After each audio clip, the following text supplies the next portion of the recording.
And hi, Internet. We're live now. We're here and we're not even that late.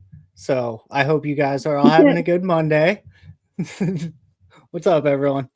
How's it going out there in Internet land?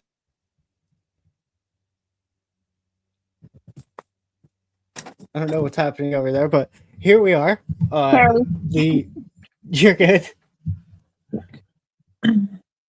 We're very organized and professional on this podcast, clearly. That's why I'm here. Hey, Ronnie. Hey, Aussie. Eve. Duck. Yeah. Well, now we know the time zones. So come on, people. There's going to be a few things to work out as we go along on this journey. It'll be good. I still barely know what we're doing, but we're here and I took notes for this, so I feel somewhat ready. I never take notes for anything. I don't know, I guess just go ahead and get into it. We started doing true crime again, started hanging out, doing each other's panels. I don't know, yeah, just getting back into podcasting really. And decided Cher and I wanted to try our own show and do our own podcast together. And almost immediately, everybody was talking about The Crash because would it come out like a month ago? A couple months ago? Yeah. May 15th. So yeah, like roughly 2 months ago. Either way, it's a new hot documentary about a case that hadn't been talked about in a while, and I think I had heard of it when it happened, but I don't really remember anything about it until the other day when we decided to cover this for the first official Voices Behind the Funhouse podcast. So yeah, we're just going to kind of discuss that and try to make some sort of sense of anything, because really all of it is incredibly confusing. I don't know. Yeah. Like, I was just rewatching it. I didn't get all the way through it again, but I did watch it in full. And something that stood out to me now was hearing right away now, no media was there. The media wasn't there. The cops were just getting called to the site, which we can get to. I heard one of the friends out of the friend group, I guess, allegedly drove by the crash at something like, I guess, like maybe 20 minutes or half an hour or something before cops were even knew about the crash. So I don't know. I have to look more into that, but that's what the word on the street is. And that she never called anybody, but she definitely like drove by, saw, would have known whose car it was. And I guess she didn't call the law. So I'm not quite sure how that's out there. But anyway, when you listen to the body cam of the police, which they do show in the documentary that C Follows and I watch called The Crash on Netflix. Did you catch on to them being so worried right away about, well, we don't want the media here. We don't want the media here. Then don't call the media. So when I hear stuff like that, and it's been a couple other cases where media is not even around, but it's on body cam, media, like, who do you think calls the media, you guys? Like, when, let's say, any high profile person's getting like changed prisons, or maybe they're getting free, and they usually try to release these people or do these prison changes at, like, 2, 3, 4, 5 in the morning when it's like less people paying attention. Nobody's going to know unless the law, and I've had people admit, especially in Rhonda's case, the law absolutely calls media. Because how do you think someone's there at like 3:33 in the morning, 4 in the morning, when no one even knows what's going on, but there happens to be media coverage for certain things? It's the law calling them. So I didn't really love to hear that, because it already makes me think like they're trying to make something, basically. Yeah. Well, yeah, it's the same way TMZ always knows where everything is happening.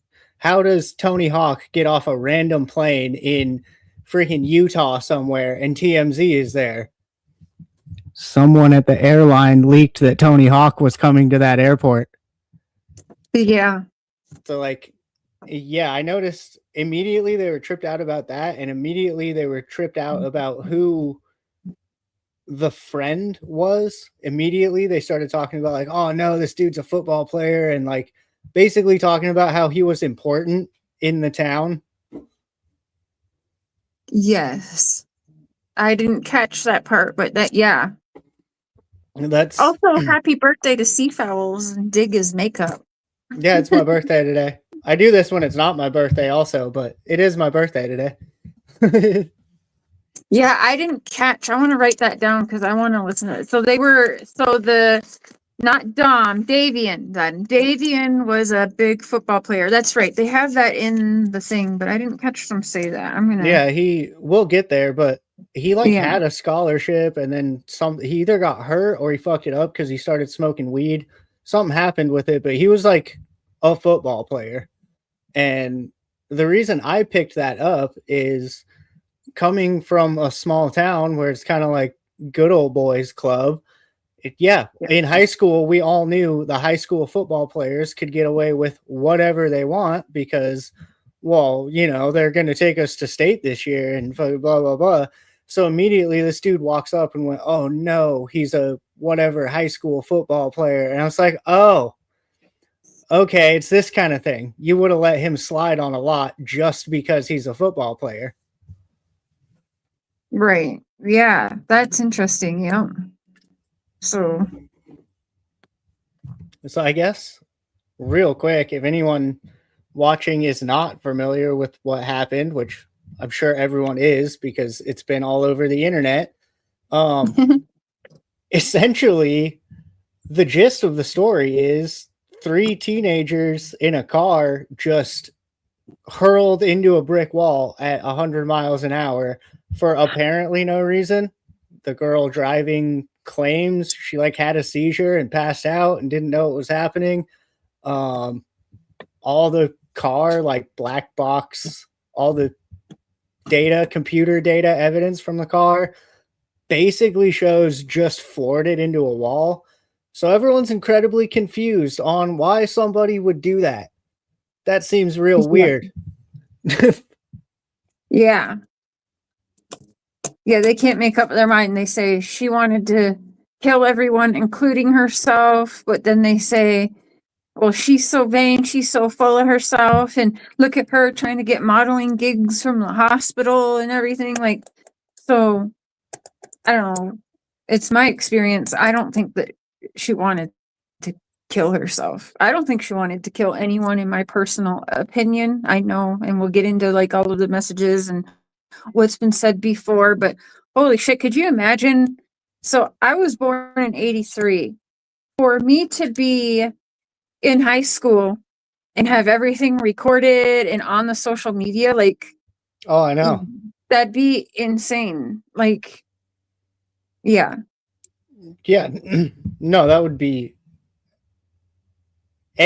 not good. I would be in a lot of trouble for the shit that I for sure would have posted on the internet. Absolutely. Me too, yeah. Okay, on that note, real quick side tangent. There's another YouTuber I follow who also owns a skate company. It's like kind of why I follow him. And he has a kid that's 14 now, I think. And he's like really starting to skate and like going out with his friends and doing skateboarder shit and like getting into trouble and whatever. This kid, for the last day of school, this kid just ran and threw down and ollied the stairs like inside of the school. So it was like super loud and everybody heard it. And then he just ran out like last day at that middle school. So he's just like, what are they going to do? And he straight up just posted it on the internet. And then his dad made a YouTube video and was like, what the I just got on Instagram and look at what my son is doing. Oh, man. So yeah, there's definitely the everything's recorded part of it. And there's also the like influencer life at such a young age that's just not healthy. Like, Yeah. I don't think any of them fully realized what was going on. And I think that's kind of a big part of what happened. Nobody understood what consequences were in this friend group. Mm-hmm. So some crazy shit happened. Well, and do you find it weird? Like, so she moved out, and just rehearing it, it sounds like she moved out when she was 17 to live with Dom, who's 3 years older. Okay.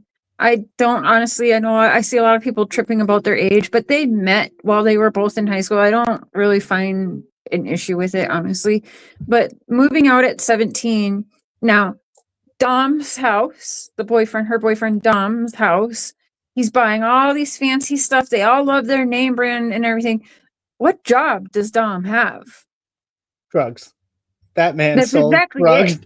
it. He does not have a job where he is clocking in, but he's got all of this money. And do we really believe that nobody's parents knew what was going on? She has public videos that are still public today where she's like, everyone was at our house doing illegal things and doing drugs. Like, it was very obvious what that whole group was doing. They did not hide it. So for me, it's like, now, I'm not saying he deserved to die, so please don't twist my words because people like to do that. But what I'm saying is it sure is funny when people die, they're made to be like these, is it martyr, or like they were angels, but it's just not truth. You could It's call it a not, martyr, yeah. They had to yeah, go because this chick is crazy, which, spoiler alert, if you haven't seen the documentary, that's the narrative they're pushing. This chick is completely insane. She's just fucking schizophrenic and tried to kill her boyfriend.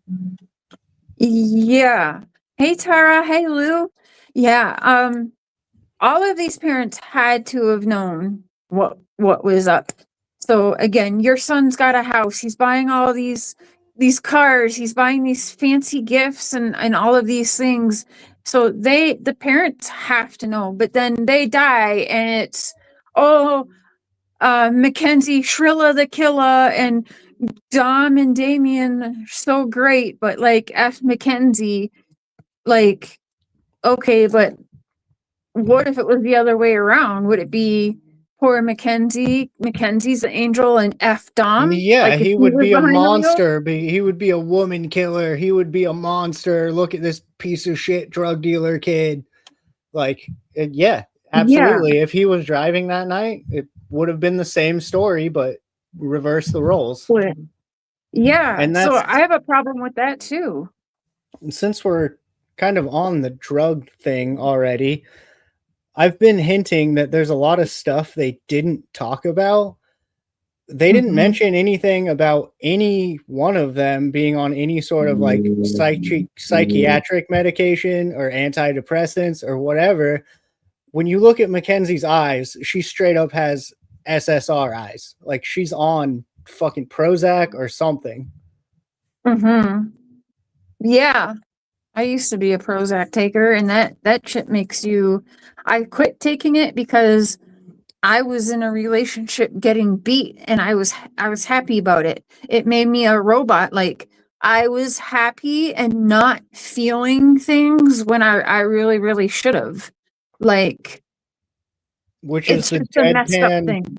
Everybody talks about how she just has this deadpan, like no emotion, sociopaths. That's from SSRIs. That's literally Yeah, what antidepressants do. So I know I she's agree on with that. them, and they just didn't bring that up at all. Right. Yeah, that's a Oh, good the point. Yeah, the I want to weed write and that the down. mushrooms. It was the mushrooms. Like, was it though? Yeah. I'm not advocating But for that anybody wasn't to found in her thrive on system though, right? mushrooms. No. Just marijuana. Yeah. Well, yeah, but she was clearly on some sort of antidepressant or Xanax, or like there was something else going on. That wasn't just weed and shrooms. Yeah. And I don't know about you, but I'm familiar with weed. Weed, if anything, you're gonna get pulled over for going under the speed limit. Smoking weed isn't gonna make you wanna go 100 miles an hour, just so everyone knows. It quite literally makes you want to drive slower and enjoy the scenery. I don't drive and smoke, but I'm just saying I've never been aware of a situation where it's like, yeah, weed, we gotta like speed demon, other drugs maybe, but trying to blame it and paint it on the marijuana was wild to me as well. But she shouldn't have been driving with marijuana in her system. I'll give you that. That's true. Well, I mean, they were also clearly dumbass kids. It looked like Right. every time she was in the car, she had a video with her with a blunt, fucking, look at me, Yeah. I'm driving around. Like, she obviously was being But a dumbass kid. if I was being recorded back at that age, it would have been the exact same things that you're seeing from the exact same age of people. Like You know what that it is the was, though? time and age that people are like, not that you're supposed to do drugs or experiment, but that is the time in life where No, that's when you you do it, for experiment. sure. Yeah. Yeah. Hey, Eli. What's up, Patriot? Oh, I forgot what I was going to say right there. If she was on Anyway. a wrong dose or meds can cause serious problems. Yeah, Tara, if she wasn't on the right dosage, yeah. Yeah, so that's ultimately what I'm saying is like, if there's something else in the mix, obviously I don't know that for a fact, except for I fucking do because look at her eyes. But if there's something else in the mix like that, maybe not necessarily all at once, but if you're mixing all these drugs over X amount of time, eventually there's going to be health issues. And she was a tiny girl, like, clearly doesn't eat ever. So now you're not eating, underweight, presumably unhealthy, doing drugs and drinking all the time. Like, that's something my daughters brought up. They said she's got an eating disorder, Mom. Like what the heck? Like, yeah, you can see her entire skeleton. Yeah. Like, there's skinny because I'm fit and active and healthy, and then there's skinny because I don't eat. Which could also, it really absolutely mess with the meds you're taking, especially Prozac and stuff like that. Yeah, I thought it was interesting how they wanted to talk about all the parties and the lifestyle and the drugs and then this and that. But God forbid we talk about any pharmaceuticals. Not one mention of them. Yeah.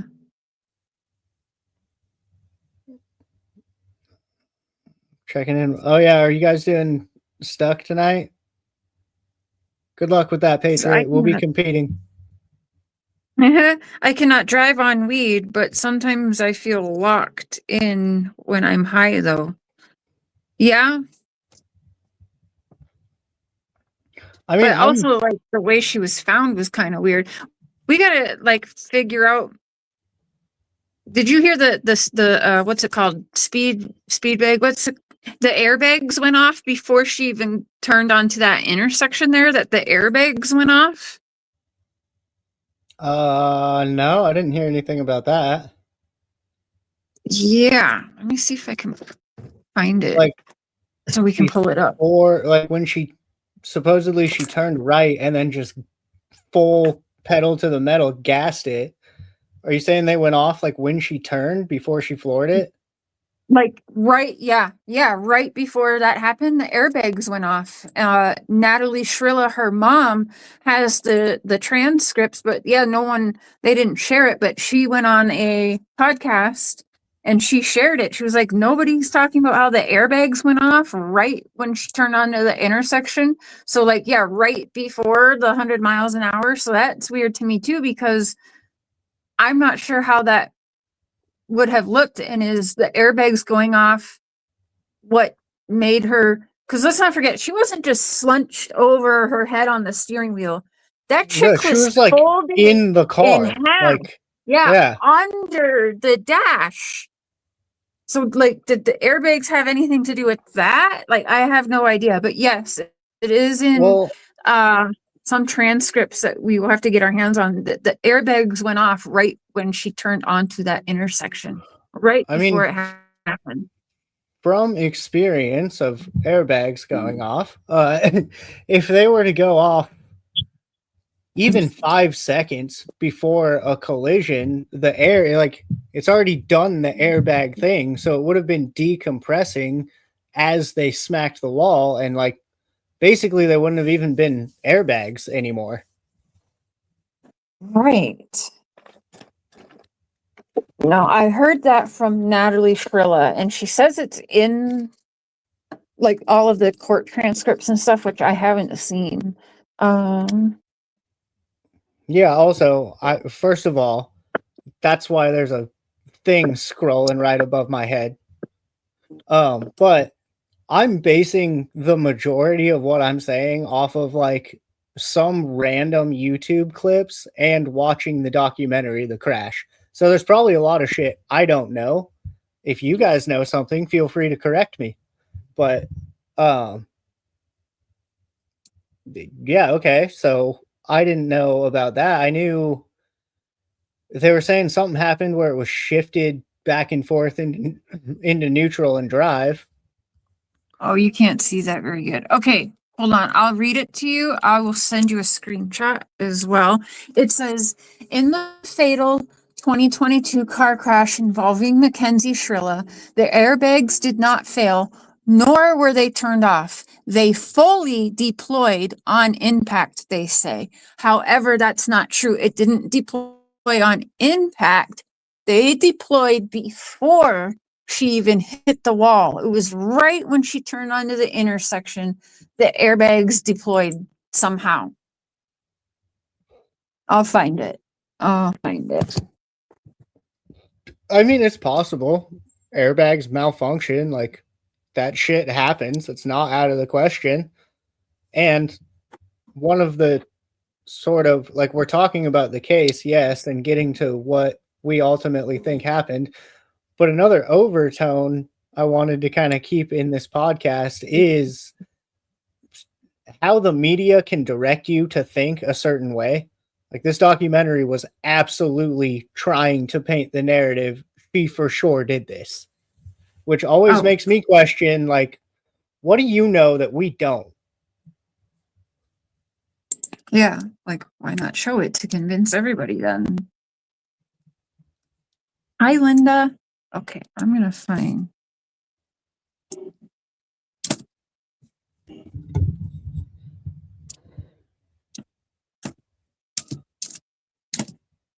There was also it. I answered my own question watching the documentary. Also, spoiler alerts the entire time. Sorry, that's what this is Oh, yeah. about. But no, from watching the documentary, I do know of one time I was hanging out with some friends doing hippie stuff in my early 20s, and we had all eaten some delicious pizza toppings. Actually, it's relevant to the story. We ate some mushrooms, the same kinds of mushrooms that all these kids were supposedly on, but it turned out she wasn't. And I did watch my friend for a second. I don't know. It could have been a lot of things, but he happened to be tripping when this happened. I did watch him for about 5 seconds, just kind of blank out and like fully fall over and just wake up like, whoa, dude, that was weird. So I was thinking about that when they started mentioning the mushrooms, but then turns out she wasn't even on them. So I don't know. It's just an interesting point I thought of because I was like, I mean, I guess I have seen weird things happen while people are tripping, but you're not usually just out for like minutes at a time. Right. Okay, so this is okay. I'm gonna try and pull this up on our screen. Hold on. Give me a second here. So you heard like the black box went off for like the last like 4 seconds or whatever in the car. It was like just under 5 seconds. Yeah, they The only have good point yeah. is something happened in that car to make the black box activate to even record like that. So something happened before they hit that wall. I'm just gonna try and share this link. Yeah, I mean, something was odd that even their story about, I guess we can get into that kind of too. Even their story about the night before, where all these kids that are constantly partying and constantly posting about how cool they are because they party so hard all the time, just randomly had a very chill night in, and they were just like watching Netflix, and she went to bed early, and then they left for some reason at 4 o'clock in the morning, and she immediately drove into a wall. So, like, according to them, they weren't even that fucked up the night before compared to, like, presumably how fucked up they've gotten in the past and drove home. Right. Now, we have a place in Minnesota, as most places do, where the young folks love, and Dom was a car guy. And he liked to speed and race cars and do all that too, they said. So I was hearing through the grapevine that that was kind of an area where the young folks did go to like kind of show off and speed, which would be like University Ave. If there's anyone from Minnesota here, you all know what's up with University Ave and the car racing and the type of shit that has gone down over there. Most places kind of have that spot. I mean, as a degenerate, Yep. when they showed the road they had to travel down to hit the wall to get to that like T intersection, it does look pretty fun to kind of rip around on at like 2 or 3 o'clock in the morning. Like, I get why you would be doing that if you're a piece of shit that's awake at 1 o'clock in the morning.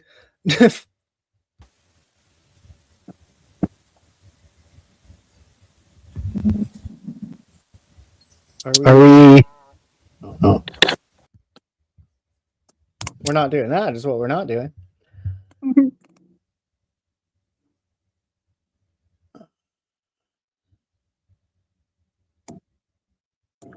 You just saw Funhouse? Yeah, I'm here. I blend in with my background now. Nobody knows I'm even real. It's like camouflage. Does it show where? Can you share screen? Does it show back there? Yes. Okay.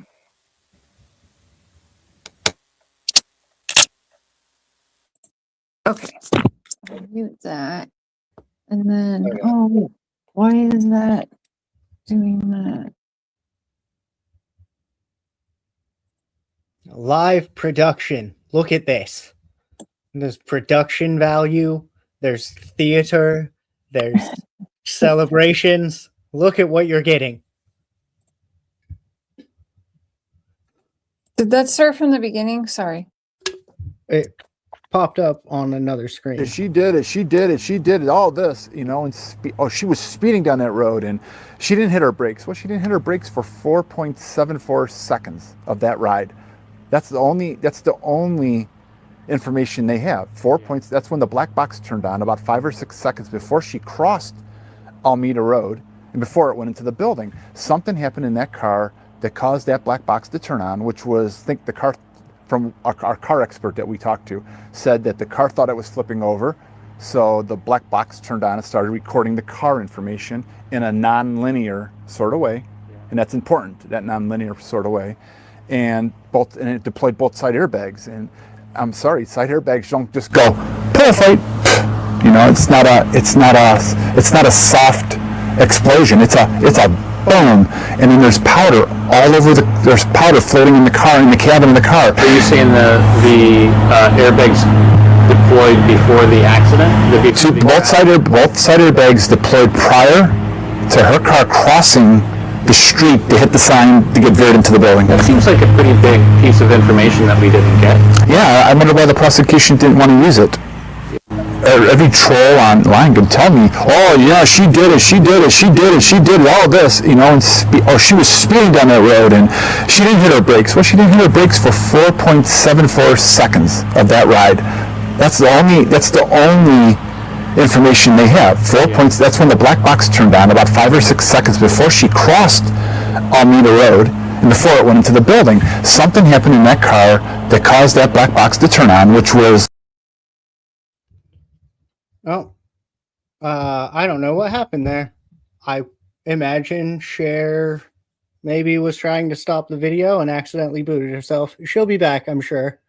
But on that note, if we are going to take that with any sort of credibility, he did say the black box turned on. Oh, here we go. Hello Sorry. again. Booted Okay. myself. But yeah, so that's interesting, right? What's up, Mitsuka?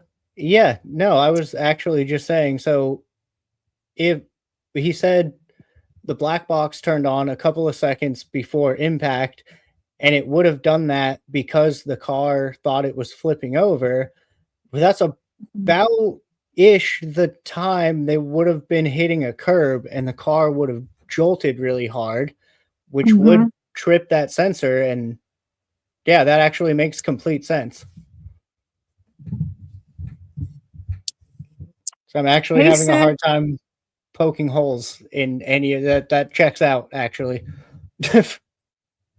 Yeah. So how come they didn't have a car person? Oh, that's right. That's where people get confused. She wanted, I guess she signed something that she didn't want the trial. She just like did it where it was through the judge. So the people saying, like in my comments, well, 12 people on a jury found her guilty.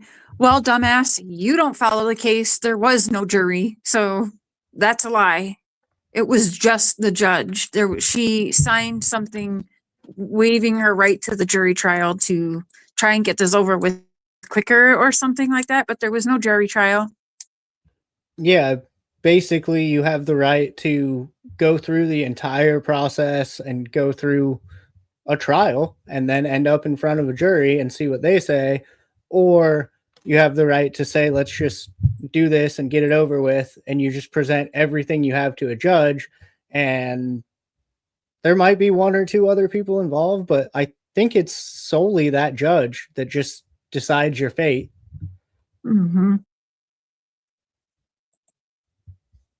Yeah, that's interesting. The airbag thing would have been, I mean, that's a huge thing. And again, all of these parents knew what their kids were doing.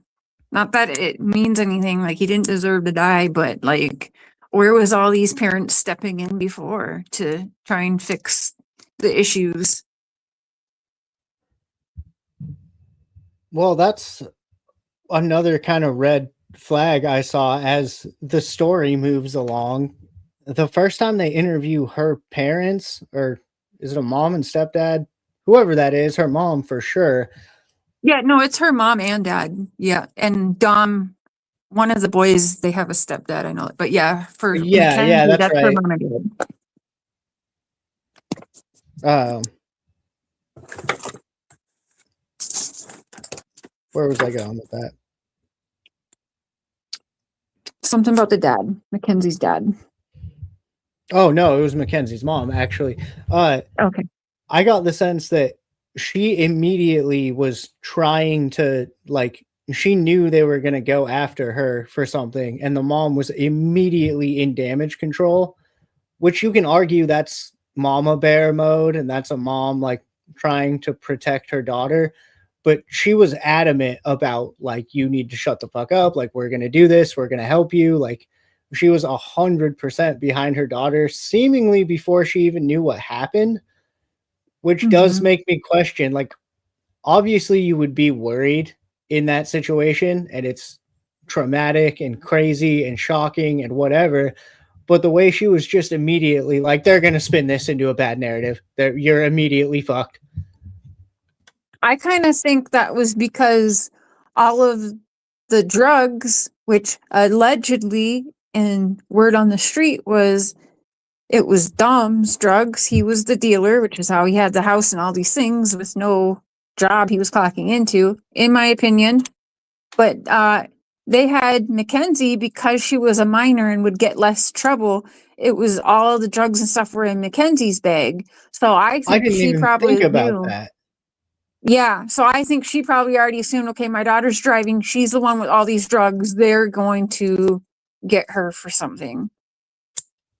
That's what I think.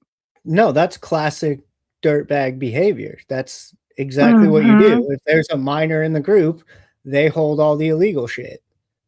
Yep, and that's what Dom was having her do. I mean, I'm sure she did it like gladly and whatever. But Yeah, I don't think they yes, that forced is, her to do it, but that is the yeah, classic, like, hey, you're the youngest, so you won't get in trouble. yeah. I totally been in that situation, so I definitely believe. But yeah, everything was found in her bag. Well, yes, she was partaking in it, but still, like, she was 17, 16 when she moved in with Dom, right? So yeah, it's gonna be the who. Yeah. Anyways, you didn't get a house all by yourself and nice cars, and he brags about how they like only designer stuff and all that. So yeah, I would say his job was being the dealer. And yeah, And but it was all found in her bags. I'm the last guy to ever judge somebody solely based off of appearance, but that kid looks like exactly the kid he was. That guy looks like a guy who sold mushrooms. I've bought mushrooms from like 12 dudes that look exactly like him. Yeah. I'm not, don't judge a book by its cover, obviously, but at the same time, stereotypes exist for a reason. Yeah, like it's not a shocker. Hi, Vinelli. I have only watched half of the Netflix show, and the narrative is definitely against Mackenzie. Yeah, they wanted to. Let's not forget that the machine jails, prisons, courts. Do you know how much money attorneys and judges and the jails get just from having her in prison? They want revenge. They want someone to pay. Like Seafowl said right away, they're worried about, oh, this is the schools, that high school not soccer, sorry, football player, and you know how that American goes and how soccer. they are favored. Yeah, American soccer. So And yeah, they wanted someone to pay for sure. I'm not even necessarily on the side of Mackenzie is innocent, but as soon as I started that documentary, I was like, well, I know where this is going. I know exactly what you want me to think. Mm-hmm. Now, I'd be for manslaughter because, yeah, shoot, driving around with the drugs, the manslaughter charge would make sense to me. But if I'm being honest, even that is kind of like, okay, it's so young and no parents, like, she lived on her own. So I don't even know what you wanted the parents to really do at that point when she's 17. And at 17 years old, you either let her move out or she's just going to keep dipping out and you're going to be worried as a parent anyway. So at least if you're like, okay, yeah, sure, you can move out with Dom, at least you know then where she's at and you keep that connection. Does that make sense? Because the type of person Mackenzie was, she was going to do what she wanted anyways. There's no controlling that. She was literally hell on wheels. Yeah, I've met plenty of moms and dads, plenty of parents in general like that, where they would almost rather, and I've seen this comment made a lot, but they would almost rather be your friend so that you will still hang out with them than have to be a parent and then you get mad and run away with your boyfriend. Yeah. Yeah. Which, and that's what I think is going on. As somebody who was that age at one point in time, living a very similar lifestyle, yeah, no, absolutely. A chick would be like, oh my God, my parents suck. And I'd be like, well, let's go camping for like a week. Yeah.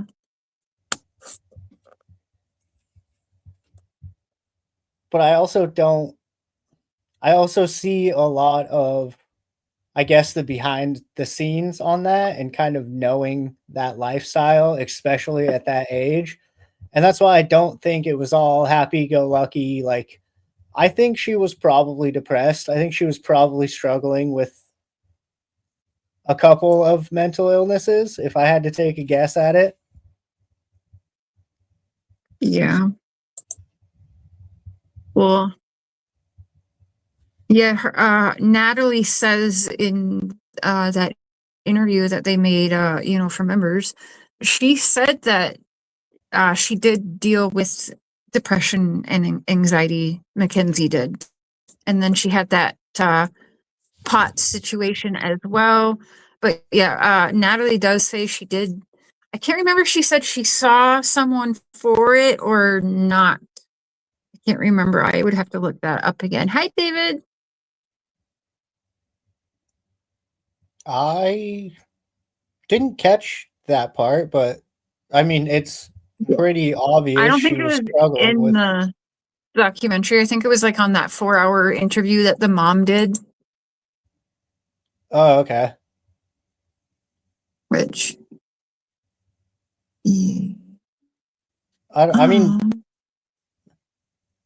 either way, it's pretty obvious that everything wasn't just unicorn shit and rainbows. Like, there was something going on. I don't know if I would even say abuse necessarily, but there was like something going on behind the scenes that I'm sure was bothering all of them.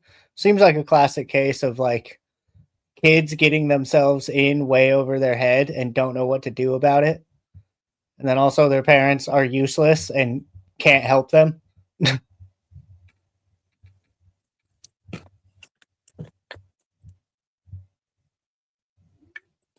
So I'm trying to come back up on the computer again to show something again. And this is all public stuff, so we're allowed to show it. We're doing fair use. Yeah, I'm not even Bad worried about parenting. that. Yeah, you could call it that because she was allowed to do whatever the hell she wanted, like because she'd rather be the friend. Because if it's me, you're 15, 16, no, I don't want you to move in with your very first high school boyfriend. No, go out there and like learn yourself, learn life. Like some high school sweetheart situations do last and that's whatever, but at least like for me as a mom, I would want my kids to at least see or like put that on the back burner and both of you, if it's meant to be, it'll be, but like both of you go see who you are individually in this big world at such a young age before you're already playing house. But see, I was a teen mom and stuff too, so that's why I feel like I think that way. I just don't like everybody seemed so certain that they were high school sweethearts and it was going to be forever and always and it was such the perfect relationship and like anybody who's ever been 17 knows that's probably not the case. It's probably teenage drama and nonsense and she's mad about this and he's mad about that and blah blah blah. Like who knows if they would have lasted, but I don't think it was Disney fairy tale, like, oh my god, they just met and the stars aligned and it was perfect forever. There's no way, especially not with all the drugs and alcohol involved. You just know that's not true. I was telling mom once this that. Yeah, exactly. Going like also living that lifestyle and seemingly having the freedom to just pretend they're adults and pretend they understand what's going on in life. Like they had their own place, they clearly had their own money, they were just kind of doing whatever and acting like it was real life, which again, I'm all too familiar with that lifestyle. You can absolutely get away with just faking it till you make it and being like, I was working, let's keep going.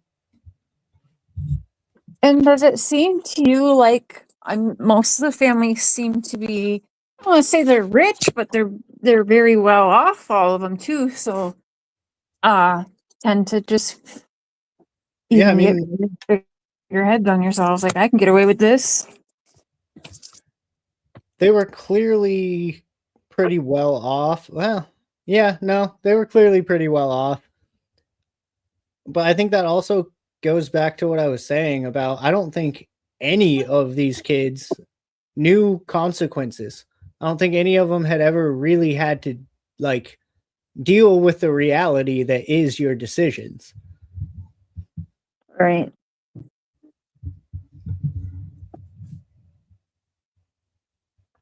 I was just checking to see what people say in chat. I wanted to find somebody had to have recorded that interview. I mean, I'm sure it's out there somewhere. Um, What else do I have? I literally have notes for this, which is ridiculous. yeah, what's in your notes?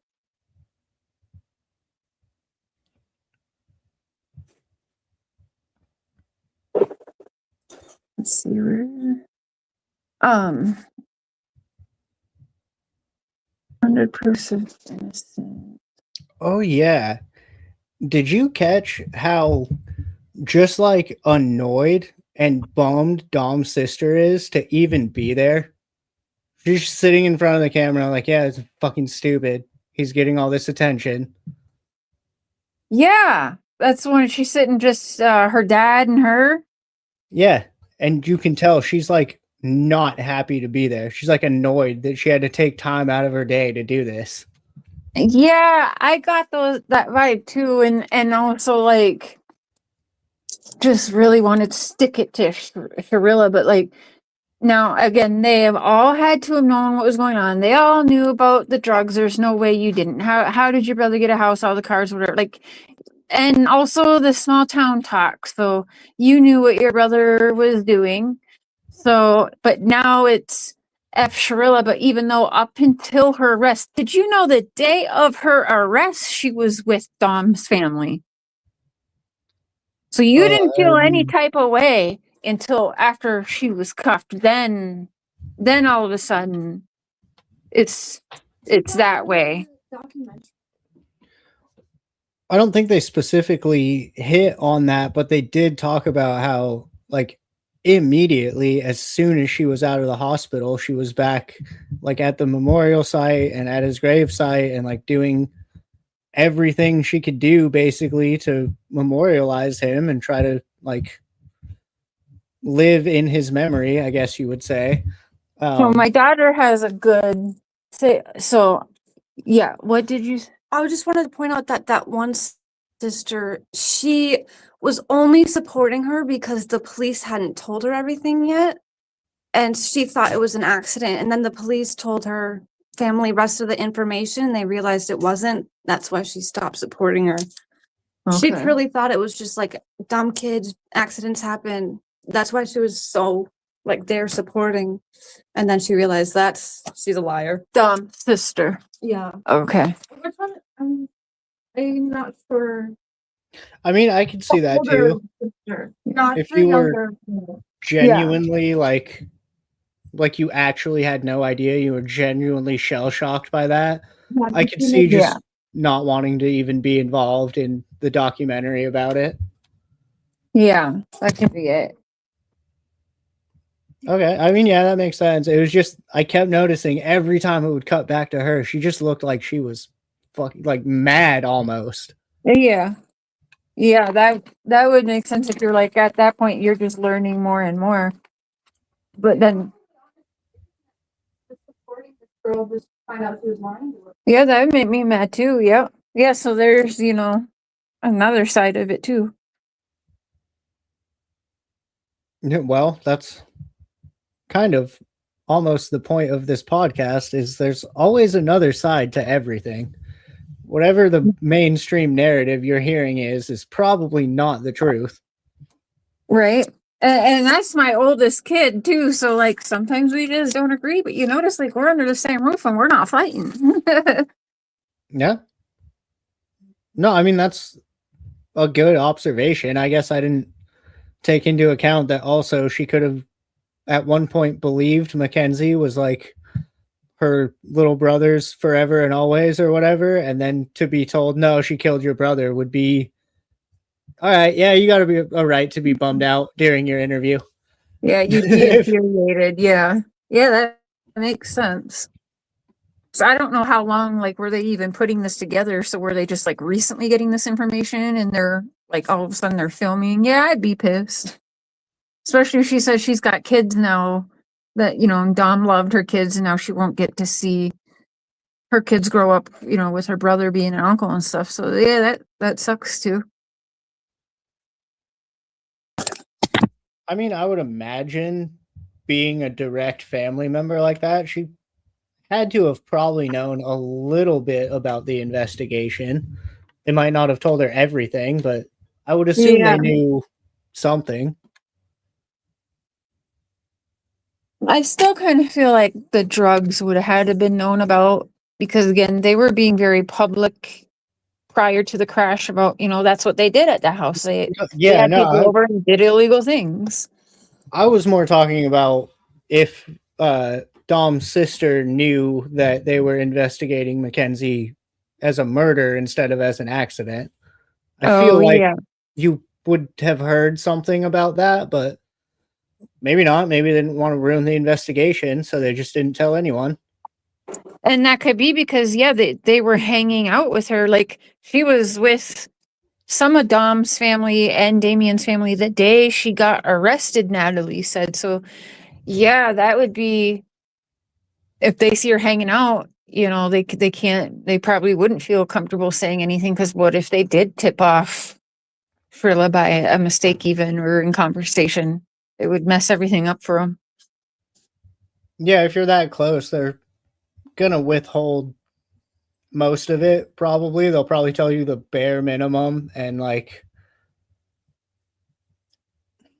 give you all they're legally required to. Pretty much, like they have to tell you something, but they don't have to tell you everything, and they're allowed to lie to you. Oh, yeah. True. So that's Mitska just asked. Mitska said she doesn't know anything about any of this, hasn't really seen any of it. So is she trying to commit schmooer schmide and murder? My Right. initial theory after I got done watching this documentary, my initial thought was I think she was trying to ride the sewer slide and didn't necessarily care what happened to her friends. I don't think she tried to kill them, but I don't Mm-hmm. think she cared if they lived. Does that make sense? Yeah. Yeah. So, yeah, I can see that.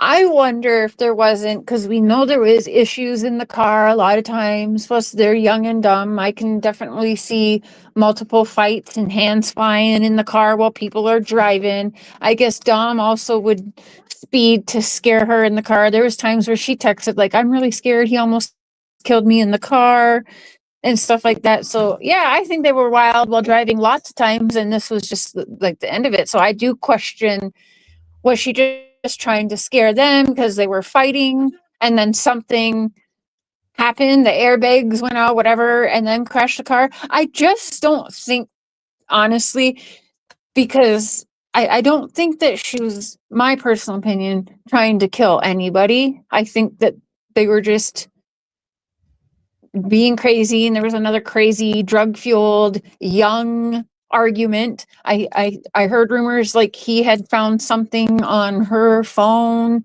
and so I don't know, there's people that say she'd rather just kill everyone than deal with whatever it was he found and deal with the consequences. So yeah, for right now I just don't feel like she meant to kill anyone, and I think that things just got crazy in the car, and that definitely there was like a argument like, oh yeah, well, like watch this, like I'll fucking kill us all right now or something like that, and like a scare tactic that ended up, as we know, terrible. Not that it makes it right, but I think a lot of that happened, and not just with Mackenzie behind the wheel either. I think they all did that. Well, Dom and her, I'll say, had many arguments like that while Yeah. driving. Yeah. I think they fought more than anybody wants to lead on. And I mean, I know from personal experience when you're 17, 18, 19 years old and you're fighting with your significant other, it feels like the most massive, important shit on the planet. And you're emotionally charged and your hormones are charged. And we've been doing drugs and we're drinking and they're fucking, no, Mitska, no brake marks, floored into the wall. Right. But that's what makes me think like I literally think she just didn't understand consequence. I think she was like, all right, fine, then fuck you. And her brain didn't go, hey, if we drive into that wall, we're all going to die. because she's never had to deal with any sort of consequences.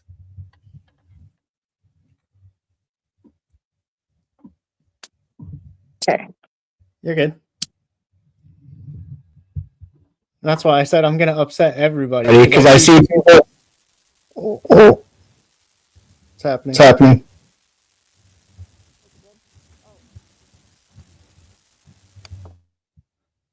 All right. No, yeah, that's why I said I was going to upset everybody with this, because I see people saying, oh, she's a cold-blooded killer. She absolutely meant to do this. And then I see other people being like, no, she literally just fell asleep at the wheel and it was an accident. I think she was a dumb, reckless, idiot fucking kid that killed her friends and almost herself. And like, that's not okay. There should be consequences for that. But would she get double murder is wild. Ah, sorry. There we go. She sounded very spoiled. Yeah, I agree. I think they were all spoiled brats, to be honest. And yeah, she was. She was, you know, the popular girl. I think she even had like a burned book, you know, like from the Mean Girls, if you want to compare it. I think she was in that clique of, you know, like the Mean Girls in high school, the pretty, the popular. There's other TV shows about her. She was. Oh, yeah. So my daughters watched a lot on it too and said, yeah, she was absolutely known as like the mean girl, the popular mean girl in high school. So yeah, you're not wrong. Teachers had an issue with her, and I guess, you know, what were mom and dad gonna do about it, because Natalie wants to be a friend or whatever it may be. But yeah, they didn't Actually, have to. That would be Mitska in our chat is a legit psychologist. So my psychologist brain is going to have to watch this and break it down. That would actually be interesting. That'd be good, and have Miss Cook come up and panel up. Yeah, it'd be cool to hear what you have to say about that, actually.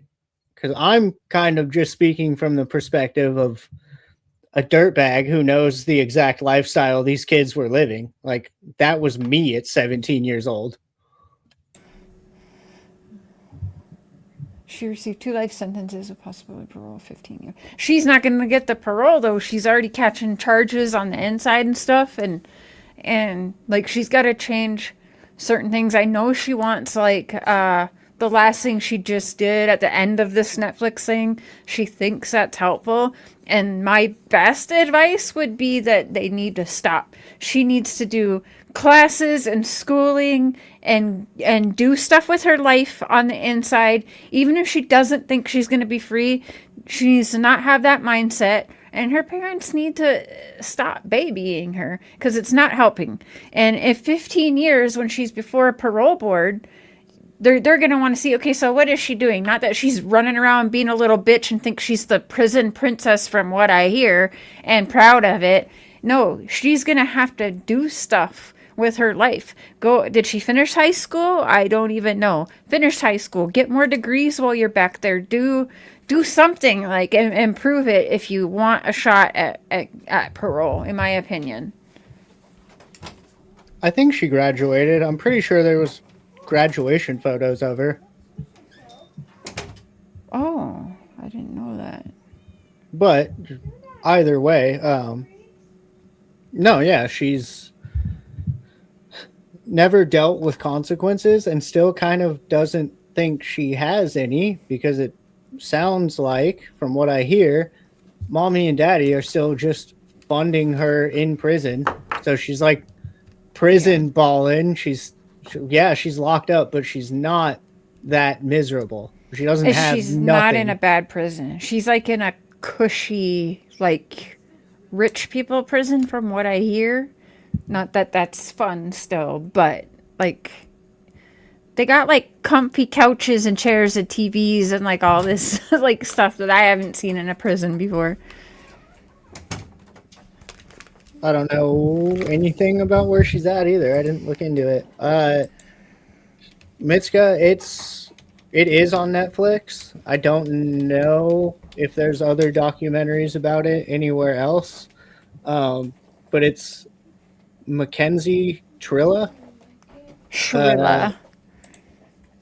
I can never pronounce that right. I am a fan of too many underground rappers, and my brain just always wants to go to like Killa or like, Yeah. I'm like, fuck, I know it's something like that. She is in. She is in.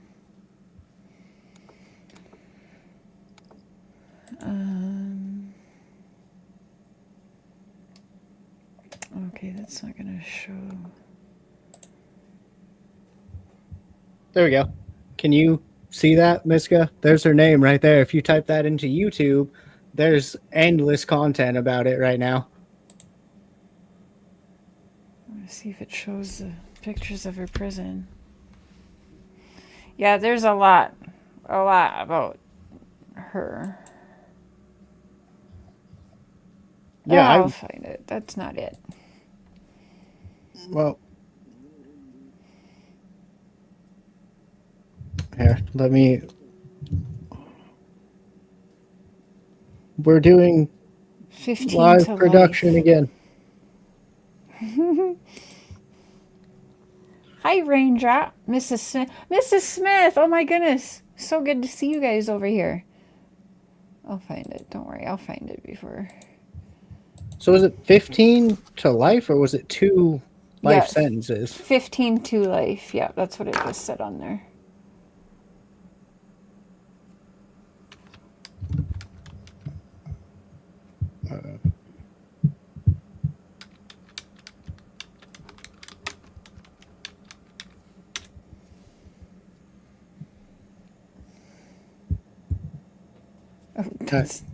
Oh, well, I did all that, and then Ronnie beat me to it. But there you go, Mitska. There's the name.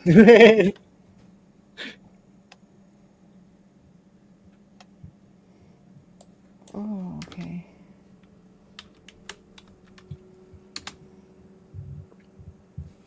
But no, it does feel like a very spoiled, never had to deal with any sort of consequences, always got whatever she wanted. Like, I mean, even down to the point they make it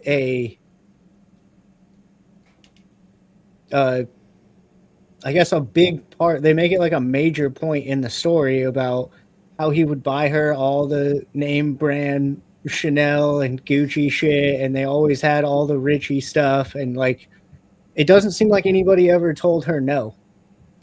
Right. Now, as far as people coming out who did time in with Sally's with Mackenzie, of course, they're all coming out and talking crap, but also notice they are building up social media platforms, right? So, yeah, they're going to get shit on if they come out, obviously, and talk anything nice. But right away, they come out, they prove that they were cellies with her or in the same area as her, and just right away talk crap. Well, she told me this, she told me that. There's never any remorse. And I actually disagree with that. I think that there's times where I have seen her be remorseful, but I know everyone doesn't agree. But again, we welcome the disagreements because that's what makes for good conversations. My daughters don't agree with everything that I think in this case either. So, and it's interesting for me because they are they are supporters of Gypsy Rose. So to see that they aren't like they disagree totally in this case is interesting for me too. So I have all kinds of conversations, and it's not like, oh well, fuck you to my kids, right? It's like, oh, because they're younger, so they're also seeing on a lot more platforms and watching a lot more stuff too, because I don't just do this. I'm in like 50 different cases, so it is interesting to learn what people point out and think that is completely opposite of what I may think or see for my opinion. So don't be afraid to, we aren't like churches, if you will, or other people with investigates in their name, that if you disagree or you don't kiss our butts, we're just gonna like trash you. That's not the type of people. That's not how I am, and some of you know that. And that is not the type of person I see Fowls as either. So no. No, I'm just gonna trash you for the love of the game. It's nothing personal. I just like to talk shit. Yeah, there you go. But on that note, speaking of social media and people trying to chase this for attention, I thought the same thing about her friend, Rose, when they're interviewing Mackenzie's so-called best friend. It seemed like she immediately was just like, well, Mackenzie's out of the way now, so I can be the big social media influencer. Oh, Like, damn, that's like the way she was talking about it. She's like, yeah, well, Mackenzie got all the attention and she was so special. And I do social media too, by the way, but Mackenzie was, I was like, oh, yeah. okay, I see what this is. Yeah, infamous cellmate testimonies. Don't we know that from Chris Watts? So yeah, but they're all talking shit because they're all uplifting their own platforms. So yeah, just Well, anybody who's freshly out of prison is clearly a reliable resource of information. They're obviously tried and true and honest people. let's see if I can find now. Natalie Shrilla. Through all of it, though, like all of the craziness surrounding this whole thing and what looked like from the outside a pretty back and forth, up and down teenage relationship, I do find it hard to believe that she's just sitting in a prison cell every day going, haha, did it, fucking got away with it. Like, there's got to be points in time where she's like, damn, this is fucked. Like, I can play cool on the internet all I want to, but this sucks. I am going to become a member of these folks so that if we want to do a part 2 to this, we'll pull up the interview because like F it, it's fair use. But here I found some parts of it and I think it's interesting. I know a lot of people were asking me to have you do the whole Carney talk translation, but that is one thing I did bring to you. What do you think about the Carney talk? Well, didn't they already crack it? They already used it to show, like, Did they somewhat? talking about, at one point she says she's really scared, and at another point she's saying, like, can we tell them I had a seizure? Can we tell them I had a seizure? Yeah. But it's also not Carney speak. I keep hearing this rumor that she's speaking Carney. It's just garbled nonsense. It's just teenage girl fucking nonsense. It means literally nothing. Just some bullshit she was saying that sounds like her and her mom maybe did that sometimes. Like, I don't know. I'm sure you do that with your kids. Like, you have certain code words where, like, you say something and your kids are like, oh, okay, that doesn't mean what it means to everybody else.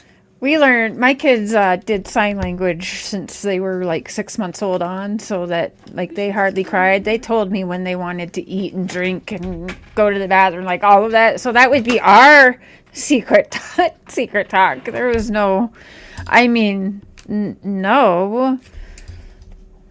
Someone said young, and here's the thing. Yeah, 17 at sentencing. So, and tried as an adult. We already know, like, you can't take away from science in that your brain is not fully developed till 25 years old. So how at 17, when we know she had like mental issues, we know she had drug issues and alcohol issues, so that on top of that just makes your mind even, you're younger, right? Is that a nice way to say it? So to be tried as an adult for this too, I think is wild. And I do think we'd be crazy not to think that people aren't building their careers and political motives all off of this young girl. Oh, there's absolutely people exploiting this for money. And I mean, there always is going to be. And I'm sure people will argue that that's exactly what we're doing right now by being on YouTube talking about it. But Yeah. it's a little bit different when it's your so-called best friend and then you get locked up and she's like, fucking ka-ching, now I'll be the big YouTuber. Like, whoa. Yeah. I feel like my friends would at least be kind of bummed if something like that happened to me. But to your point, yeah, if you want to speak scientifically, your brain technically isn't done developing until mid 20s ish, is kind of what they're saying. Mm-mm. But also, when you're 17, you don't know anything about fucking anything because you're 17. Like, you could also argue, I don't want to say like, oh, the insanity plea, but you could almost argue like she literally didn't know how stupid it was to do that, which is crazy, but it kind of seems like she just existed in this haze of weed and shrooms and whatever her boyfriend wanted to do at the time and like didn't really think about anything. Mm-hmm. As we don't when we're 17 with our friends and doing drugs. Yeah, Like, neither did I when I was high as shit and drunk all the time. It turns out Yeah. you don't think about stuff. yeah. Do you want to share screen? This is so Yeah. the interview. Okay, sorry. I think there's some clips in here. I do like this channel because they're giving Natalie a fair shot. They're not just like F Mackenzie, F her parents, we hate them, let's just bash them, because it is the popular thing. If you want to make a channel, just get on there and just go with the rest of what the train is doing and follow that train and just bash her, and your channel will do a lot better than, say, the views that Seafowls and I will get by having like a somewhere in the middle conversation and trying to talk about it all. But yeah, we're not like, fuck you, Natalie, fuck you, Steve, you know what I mean? For having a rational thought process behind it and not going with either of the two extremes. Yeah. Fucking Hi, crazy. BTTV. Coming from me. Right, that crazy clown over there. I'm glad to see you in here, BTTV. Okay, let's see if this has any of it. Can we also try to find the clip? This really has nothing to do with the case other than I thought it was hilarious. Can we find the clown paint transition on TikTok where they were like, this is how she's mourning her boyfriend? Yes. And it's just her doing a TikTok dance with her friends? Yes, and also it's the night of them going to a specific concert, and that's how everybody is. It's kind of like us going to see ICP, and maybe we're involved in an accident, and they're going to use that against us because we have our face. It was something like that, where if you look at like a bunch of other people going to the concert, they were dressed up like that. I forget who it was. It was some like mainstream hip hop dude that I don't know, but he literally, it must have been a Halloween concert or in October or something. He had like the Joker from Batman Joker paint on. So all the kids were like, oh, cool, we paint our faces for this concert. So all that was. Yeah, I'll pull that up. So this. And going to school, was she into sports like when she was younger? How was she and going to school? Was she into sports like when she was younger, say like elementary school? Did you guys have her in sports, or like what type of kid was she, if you don't mind? No, that's okay. So we tried a couple things. We tried volleyball. That wasn't her thing. We did ballet and tap and stuff, and she kind of liked that, but she wanted to do that more with like friends and stuff. She really likes karate, right? Yeah, she loved karate and that whole thing. So yeah, that was her favorite thing. And she had no problem with school? Did she get into fights or anything like that? How was she? Did she work and play with others good? So it's not, she had challenges. Okay. There was a lot of fisticuffs with like teachers and whatnot. Did she keep the same group of friends from like elementary to junior high to high school? Were they The the same? answer to the question is yes. Yeah, she stayed pretty friendly with all of them throughout. Mm-hmm. And how are they feeling now about this whole situation? Is it divided or? No, I don't know. People keep saying that Natalie is trying to trick people and that she's doing like a brain fuck to everybody to make them believe what she's saying, because she will say okay a lot. And she did it when she was like reading the letters or whatever. I disagree with that. It's just what she says. Everyone has a thing. Like if you're here in Canada, instead of okay, you're going to hear a or something. I don't think she's trying to steer people's brains to just automatically believe the words coming out of her mouth. That's Well, just my opinion. There's also, and I can again speak on this from a little bit of experience. It seems like she's being very careful about what she says so that she doesn't say anything that might get her daughter into more trouble. So Yeah, she 'cause goes they to have answer a appeals coming up. question. She goes to answer a question and has to like filter it through. Can I say that? Can I say that? And like try to say things in a roundabout way that answers the question but doesn't directly like, yes, she did this, or no, she didn't do this, because that'll be used against her later. Right. And that's a sucky way to have to talk to self-edit like that. But yeah, because this isn't her first rodeo too. She's been picked apart. But also, I'm not 100%, but the attorney may be either there or on the phone with Steve to pay attention. The attorney that was there with Shrilla for the Netflix thing.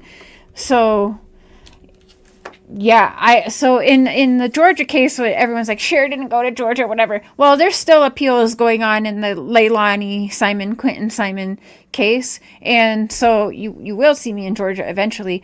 But some of you will know that by coming on my channel and speaking freely, Billy Joe, Leilani's mom, got thrown into jail by Leilani's attorney for 10 days for talking. And the reason was because they were saying she wasn't giving her daughter a fair shot at trial because Billy Joe wasn't going to lie. She was speaking her truth while defending her daughter, whether it made Leilani look bad or not. She didn't care. She was just saying the truth. In the end, it was defending her daughter, but it also didn't help her look good.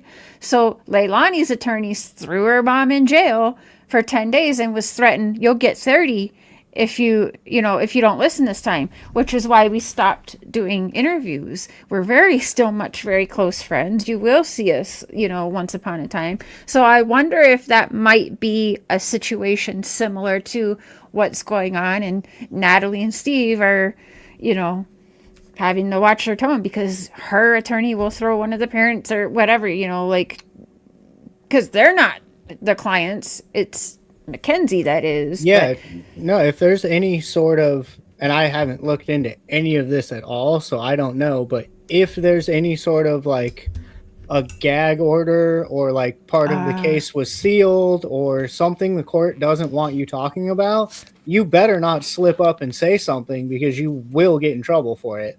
Or at least in America. Like we have, like Mitska is from Australia and you're from Canada. In America, if the court says shut the fuck up, you shut the fuck up.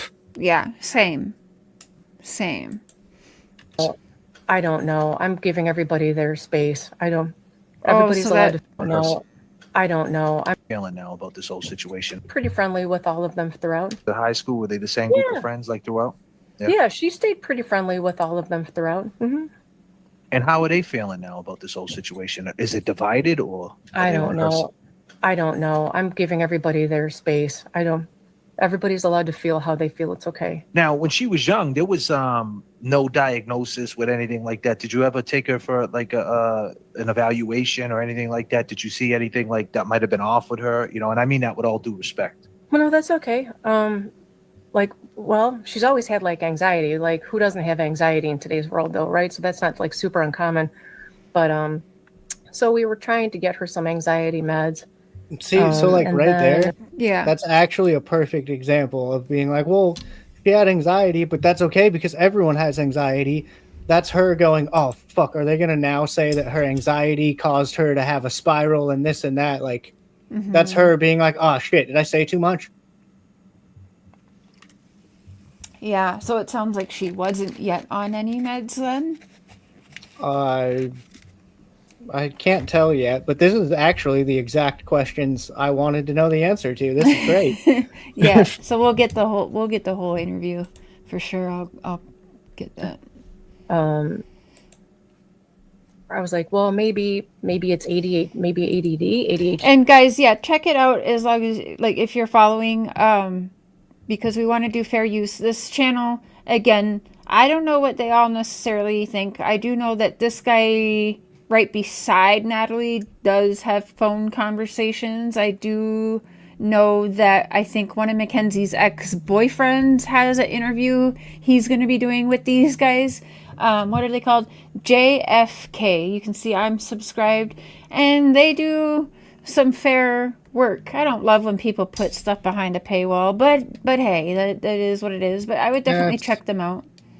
That's the grind on YouTube. It's stupid, Yeah. but also I get it. Yeah, they're just being good YouTubers. Yeah.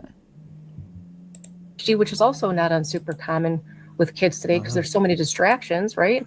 And their the devices are constantly going off with notifications. And I was sorry. How do you say Miski? Mitska? Miska? She said, where was it? Problems with authorities. She did. Oh, yeah, Some absolutely, teachers yeah. loved her and some teachers had a problem. But when you're living on your own at 17, and I mean, even before she moved out, I would guess she had no leash on her when she was at home. So, Well, yeah.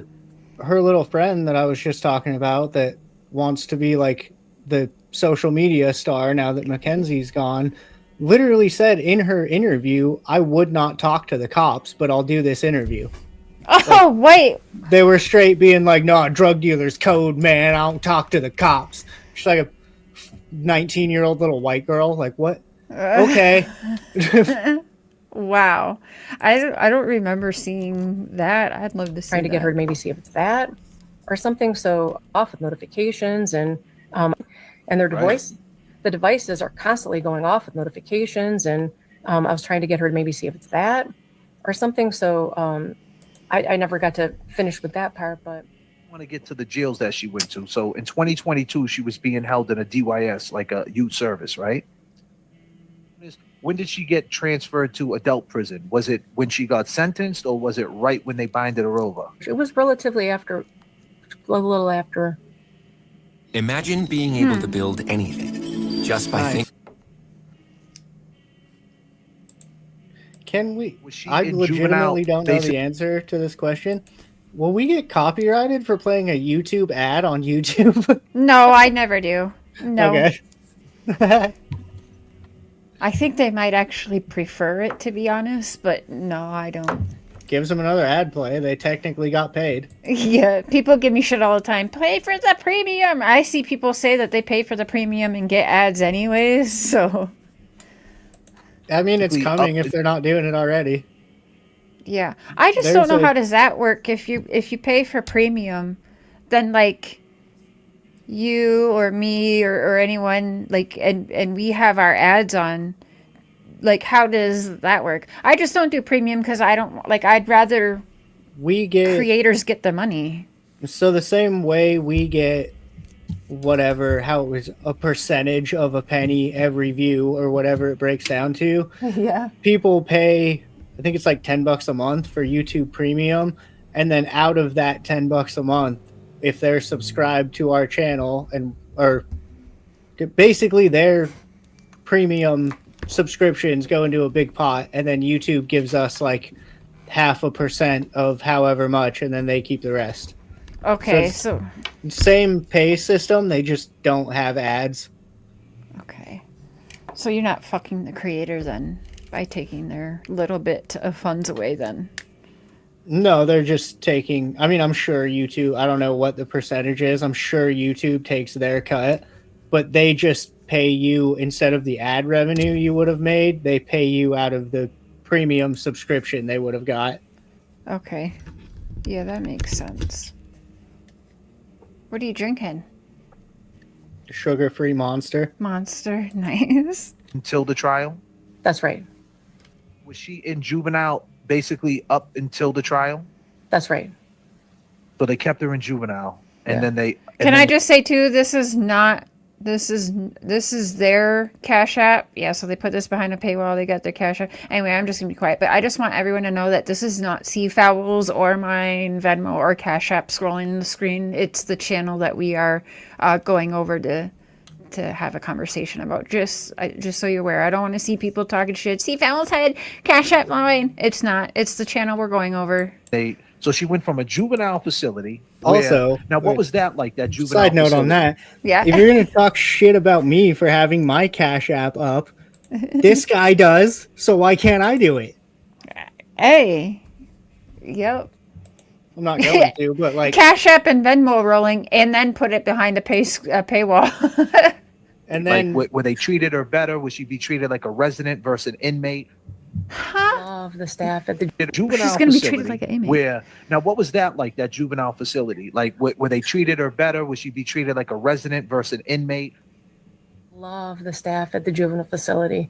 They're so nice and they love those kids. And I love them and I'm still staying in contact with them. They're Really, what was her mind state like in that juvenile facility? Mackenzie. that the truth will set her free. Then she goes into the county. She goes to adult jail. What was that like? Did she ever like express like the change up? That was a very scary situation for her and me because, you know, you're in there with scary people, right? And some not, some are. And that was just a scary situation all the way around. A lot of unknown, you know, treading unknown waters. We have no idea what the staff is like. And you hear all these horror stories and you see these movies about what people have to endure when they're in that situation. And she's like an 18-year-old tiny little girl who got into a car accident and we're just holding on for like dear life through that situation. It was very, very scary. And then she gets sentenced, right? And she ends up in the state prison. What, if you could describe what that prison's like over there right now? I don't know. I know that there's no good days for anybody in there. It's very hard, you know, and you always have to, you know, walk around with eyes in the back of your head and everything. But I don't know why they call it a cup. What do they call it? A cupcake camp? No, a cakewalk. Yeah, they call it a cakewalk. Yeah. So let me bounce a little bit back again. So you're getting a lot of pushback from the internet, right? And we know are they that saying Mackenzie prison is easier than county jail. Is that what they mean by cakewalk? I think so, yeah. And then seeing the prison she is, I've been trying to find pictures, but it's I've never seen anything like it. Of course, I would still not want to be in prison, but it looks more like a college like dorm shared area than a prison. It's wild to me. What's his name? Wolf of Wall Street went, where it was like, yeah, you're in prison, but like not really. Yeah, it looks like that. I'm gonna look for the pictures. I'll play it. It's active on the internet, and and from my lens, from my perspective, I think that she thought that she was going to come out with the story and people would see it her way. But do you understand where people are mad? Because when she was in the hospital, you guys were talking in some type of language. Now, where did she learn that? Did she learn that from you? Because that seems like something from our era. Right? It is. So yeah. It's like inbred in my family. We all speak it, like all of us, all of our lives. And yeah, so that came from it's called Carney Talk. And you're a liar. I don't know, it's just a part of who we are. Okay. But when she said something like blame it on the pots, blame it on my seizures, did she say that? Was that something that she said, or did they misconstrue it? No. So all right. Her dad's shirt. No. Something like boom or crash. In the documentary, her dad's shirt is like a comic, and it's like boom. Like crash. I'll have to see that. My daughter's saying that Steve, Mackenzie's father, has done some interviews online, and it says on it like boom crash on the shirt, which is kind of a bad look, dude. Dang, they're selling merch. I don't know what. That's hard as fuck, though. Yeah. The dude, can you imagine, like, if OJ would have sold merch with just, like, a pair of gloves on it? Oh. That's insane, dude. I want to go over the OJ stuff with you, because I've had contact with a family the family of a serial killer, and my personal belief is involved in that whole situation. And there was a whole documentary. But anyways, that's for now. I will show you, and it's interesting. I'm trying to find. Okay. The prosecutor, I guess, in one of those documentaries, he says that what they're speaking right now is something like gibberish. And then what he says is, she says something like, That's what it is. "Can you tell him I just had a seizure? Let's just tell him I had a seizure." Oh. That's not what she says. I know where I wanted to say that to. I don't know. Okay. I talk to a lot of inmates of all different, from different states, different countries, all different types of charges. Everybody does that. When you're in prison, in jail, like prison, you have nothing but time. And yeah, you say everything. You have to remember she's a teenager. So yeah, she wants the hell out of prison. And it's like, we got to try this. We got to try that. Like, say it's this, say it's that. To me, is it right? No. But that's so normal to me. But then you put, she's a teen. Of course Mom, try this. Like, say this, say that. It doesn't make it right. Is not what I mean, but like it makes sense to me.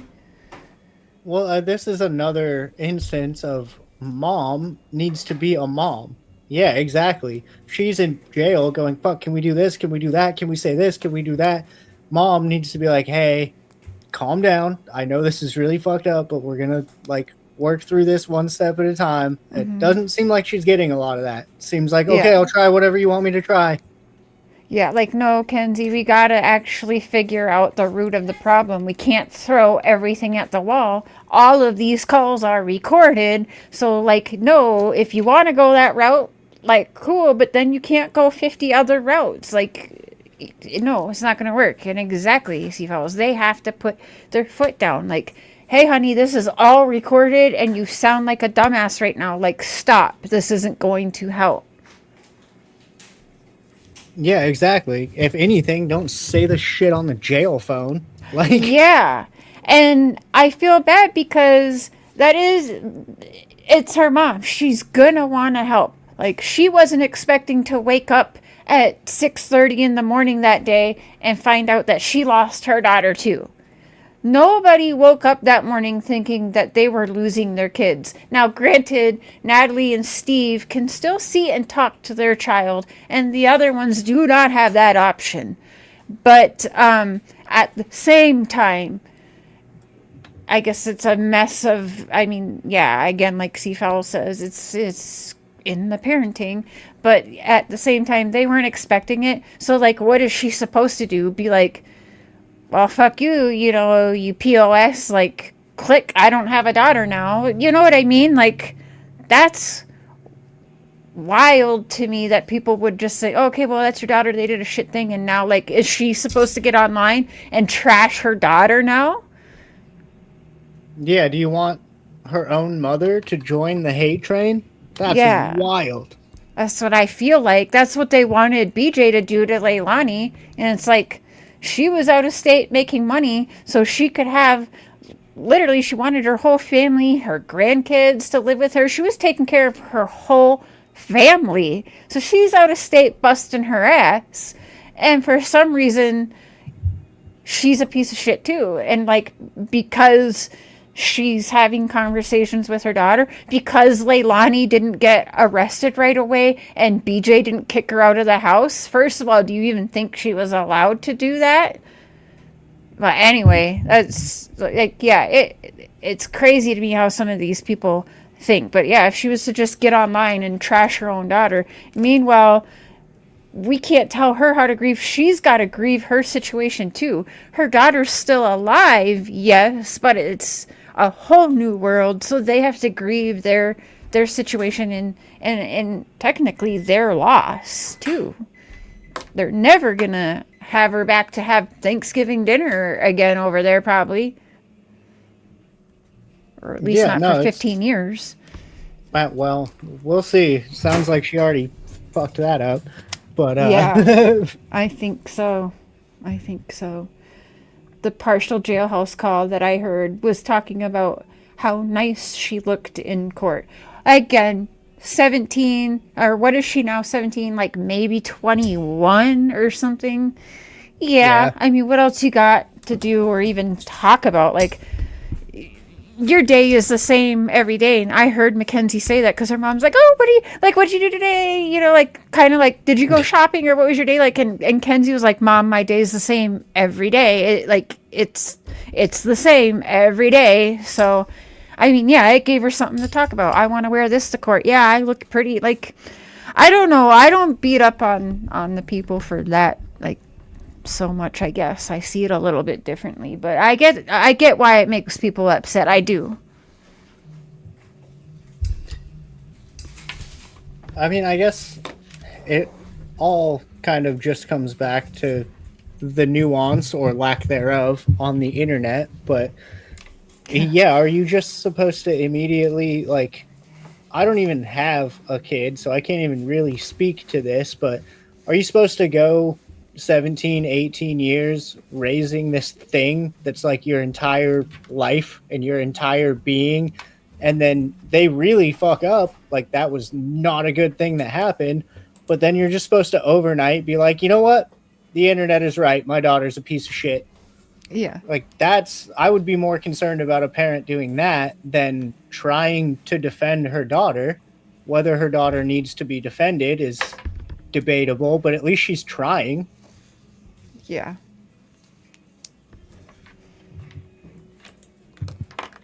Okay, that's not what she said. What Well, she said, why were you guys talking like that to begin with? probably scared and didn't know what you can and can't say, right? So if you always tell, don't talk, don't talk to the police without a lawyer or whatever. And she was probably scared and wanted to make sure it's okay for her to talk.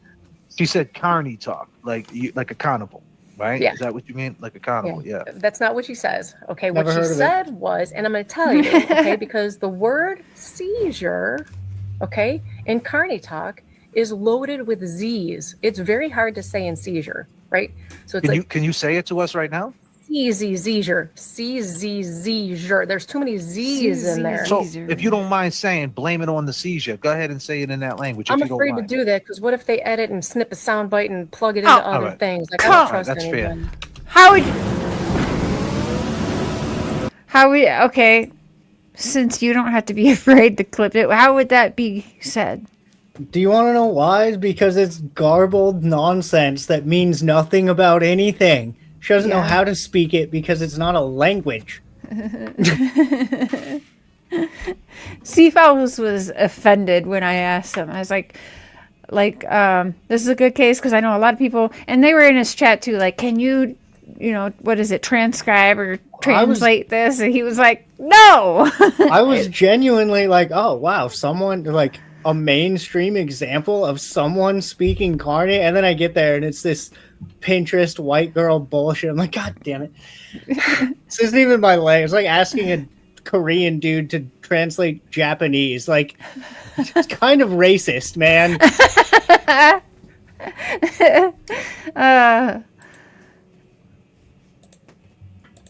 There's a lot of phone calls. People are just nitpicking every single one. But the one that I heard about, one from the UK or something like that, you were telling her this is everywhere now. I wanted to touch base first of all on the phone call. Okay. Mm-hmm. I feel so bad that people think I'm laughing, and I'm probably going to cry again. So forgive me. I'm going to try not to, though. I wasn't laughing. I wasn't laughing at the situation or the accident. Okay. I wasn't really laughing at all. After the car accident, we had gone through so much, and the other families too, obviously. But we had gone through so many, like, oh my God, like what is happening? And so many scary, dark moments in time, right? And all those times, like there were so many conversations before those phone calls that nobody knows happened, crying, looking at pictures of his phone, listening to his music, going through memories. Sorry? I can try and send it to you. Yeah, will you send it to me? My daughter found this here. Yeah, I think that's it. That's a screenshot from the transition I'd like to find if we can. It's so ridiculous that they used it in court. Yeah. So this is my daughter can help find it, and then we'll send it to you. But she found that picture anyway for now. Yeah. Do you have the video? Like, she took a video with her friend. I'm sure you just have to look on TikTok. Yeah, somewhere there's footage. So what happens is Oh, it's TikTok. Yeah, I'll look there. So Yeah, there's like they're in the hotel right there for the concert. Like, thank you. And see, it's one thing if you just dress like that, but this is after she had already killed the people. So it's After. Like, She dressed like that after. Okay. Will you send me those texts, please? Thank you. Okay. Cassidy said they dressed like that after the car crash, I guess. I thought it was before. that was But yeah. No, that was the whole thing. Was the reason they played it in court was the prosecutor wanted to be like, look how much of a monster she is. Look at her doing TikTok dances and painting her face all scary. Like, that's literally why that was in court, was to show, look how scary this girl is because she did a TikTok thing. A mother's love is unconditional. Yeah, it is supposed to be. Yeah. As a mother, I can see both sides. I don't believe you can just stop loving your child. You can be upset with them and hate what they did. Yeah, if one of my kids, if, like, knock on wood, if something like this happened to one of my kids, I would not be happy with it. But also, I'm not gonna not have a relationship with them. I'm going to see them anytime I can. I'm taking every call I can, because I am only alive today because of my kids, quite literally saved my life. I would not be able to cut that tie. Now, would I be blowing smoke up their ass? No. We would be having the real conversations. It wouldn't be like this, if that makes sense. her mom also said something like, Yeah, no, there at some point should have been a conversation between her and her mom that went something along the lines of, you fucked up. Like, you got some real life shit to deal with now.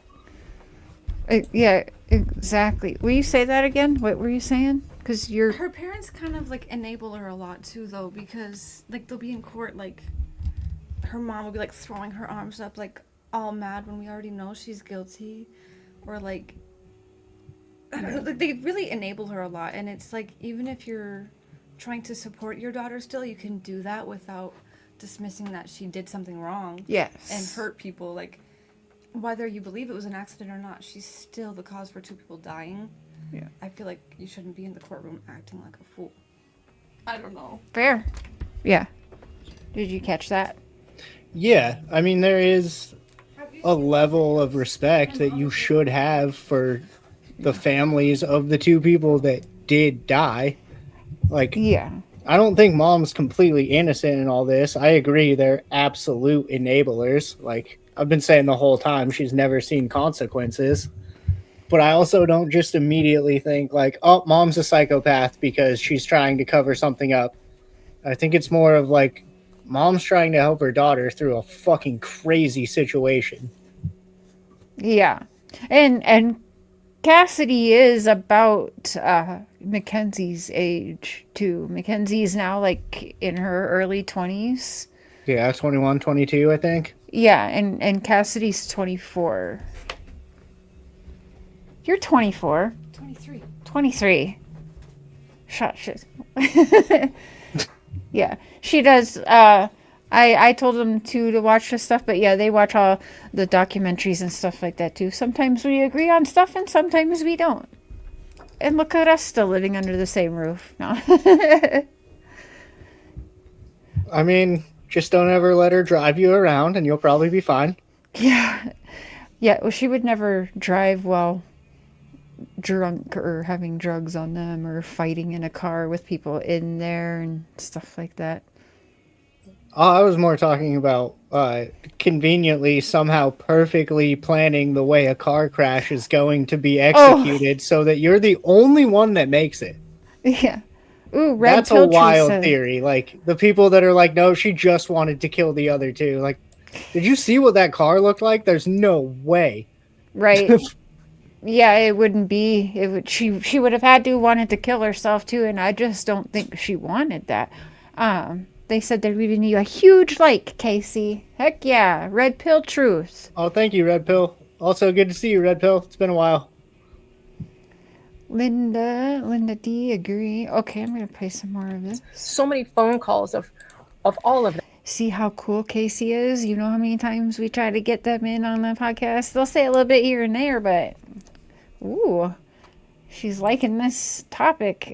That of us crying together and talking about that nobody gets to know. So all people hear are the phone calls where she's in the trial, which is a terrifying situation.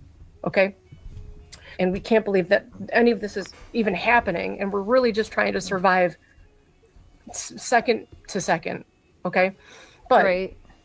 we had so many conversations before those phone calls where we're like, it's okay. We're going to be okay. We're going to get like wrongful conviction people, that, innocence and things. And Mackenzie, she's 17 years old, right? So the first person she thought of was Kim Kardashian because that's who that's who helps people. Really quick with the Kim Kardashian, I see her be dragged over the Kim Kardashian. What are you doing? Oh, are you afraid of the mic?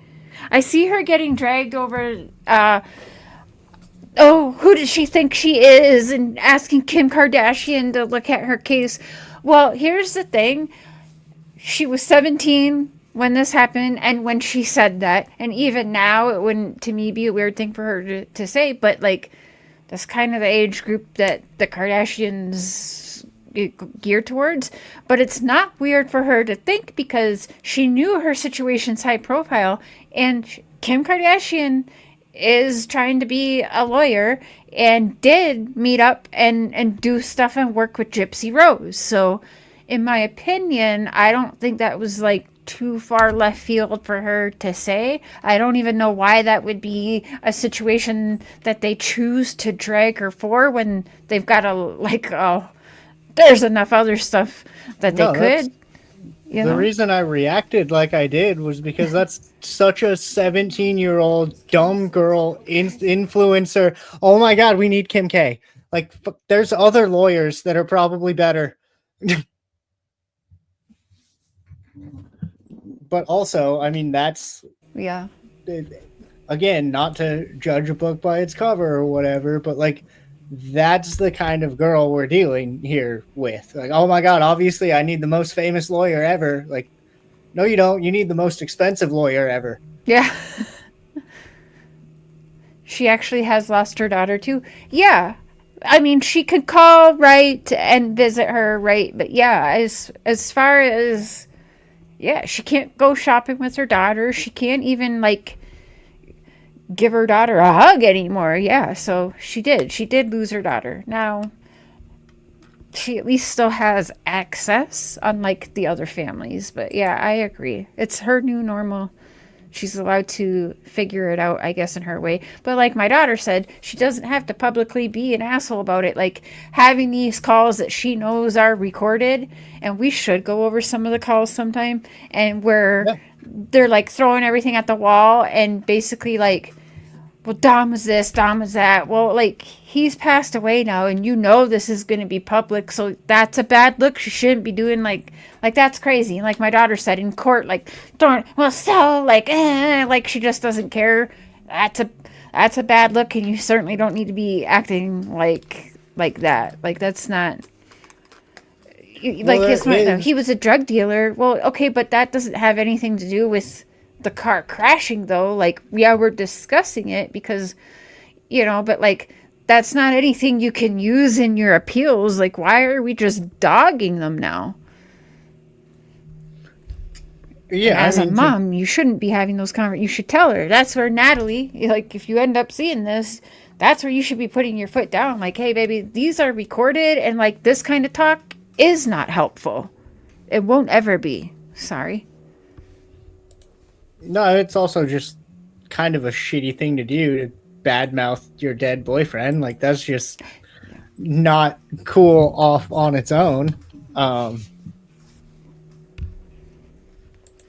And I don't know, I guess the only reason you would have to go around and badmouth them is to try to make her look a little bit better, but Yeah. they're never going to do that if mom and dad don't ever stop enabling her. Like, Yeah.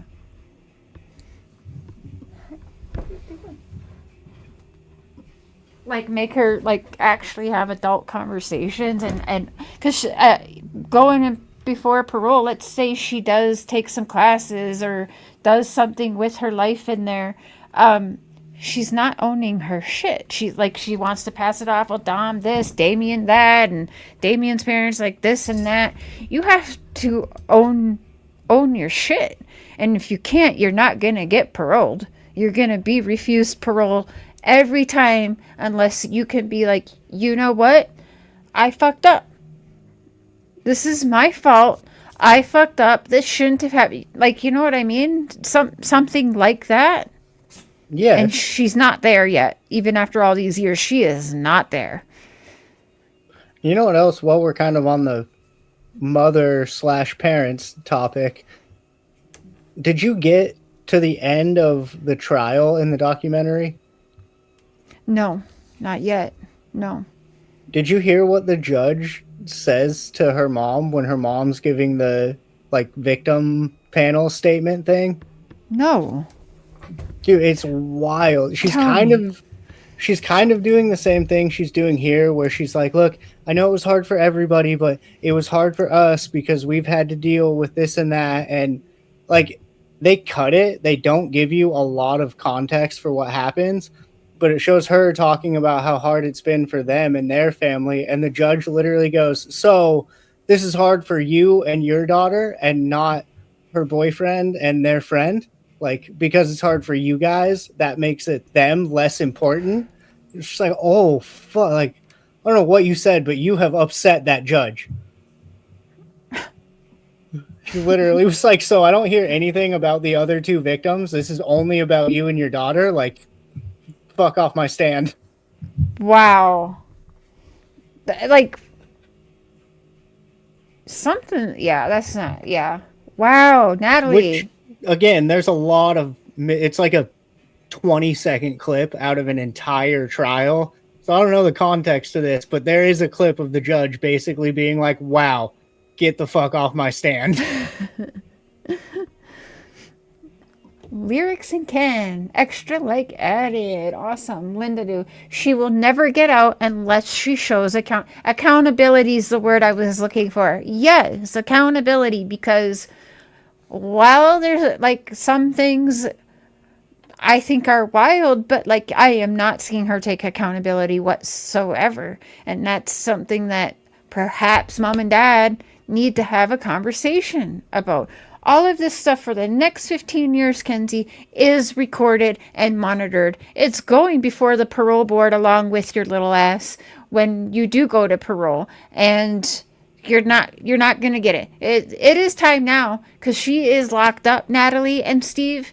It's time now, because better late than never, to be the parent. Be the parent now, because she needs it. Because she does have a shot in 15 years, but it is not going to go well with how it's playing out right now.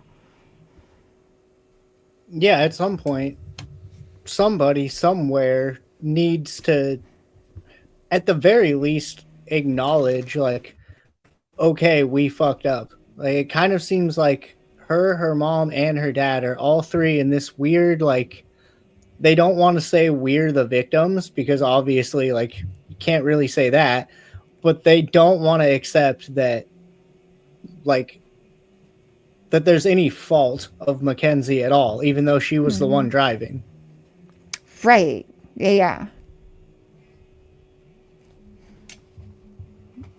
Oops. That's who raises awareness, right? So by the time that phone call happened where somebody had told me that it reached, I don't know, I think it was some publication in the overseas, you have to celebrate the wins. You have to celebrate the wins. Otherwise, you're going to get lost in the dark. So when we got that news, And I was like, oh my understand that God, too. it's overseas. Maybe it'll I mean, that's true too, right? Celebrating the wins? Yeah, you gotta do. I mean, yeah. Yeah, you gotta try to find light somewhere when you're locked up like that.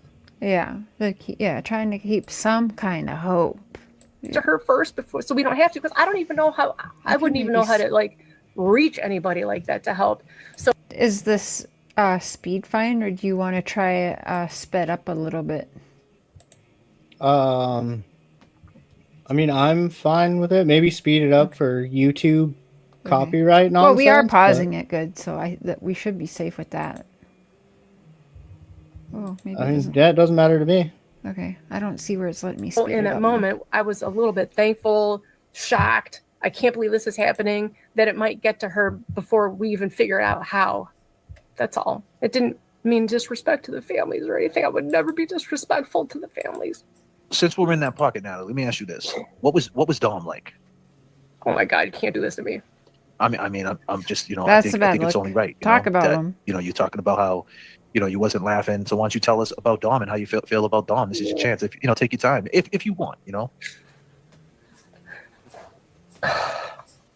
I can't talk about them. Okay. So either that's a bad look, would have been a good time to say a lot of positives and good stuff, but like seafowls, like you brought up earlier, maybe there is possible gag orders in place with this. Maybe she's legally not allowed to be mentioning them on, podcasts and stuff. Maybe that's why. Or just doesn't want to for the sake of not making themselves look any worse than she kind of already does. But this is basically exactly seems like what happened in the trial. This is so hard for us and me and my daughter and where, and they say anything about Dom and she's like, they're like, you got nothing to say. Yeah. Yeah, I believe in an adult prison already. Yes. Yeah. The judge even said she doesn't think she will be. I did hear the judge say that.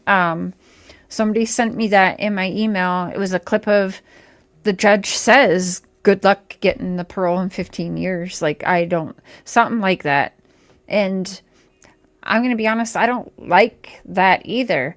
But if this is what she was seeing for however many weeks, for whatever, yeah, I mean, that would make sense too, because I'm saying it tonight. You're not going to get the parole with this behavior. I could make the exact same argument about getting mad at the mom for not talking enough about the other two victims. The judge didn't seem like the most professional judge. He's like telling the mom, like, you're not talking about the other two enough and you're not going to get paroled in 15 years. Like, I don't want that judge. Yeah. Yeah, it was a little harsh of her to be like... As a judge, I understand this is an emotional thing, but as a judge, it's literally part of your job to remain as neutral as you can. That's like the whole thing. And this dude clearly didn't like Mackenzie and clearly doesn't like her mom, so... Or it was a lady judge, I think, excuse me. Either way, they clearly didn't like this family. Yeah. Which is debatable. That's neither here nor there. It's just... you could make a legal argument that it kind of seems like the judge was being a little biased. Mm-hmm. You think so? It was legally, so she doesn't want to talk? Yeah. Kardashian comment she made, I'd say, is the only attorney Mackenzie knows of. Maybe that's why I used her name. Yeah, and again, 17-year-old girl, Kim Kardashian. I mean, of course. And, like, just even look at her style. I think, actually, I saw a picture of her getting Skims for a present, too. So, yeah, she knew very well of Kim Kardashian. I might be giving... So much pain.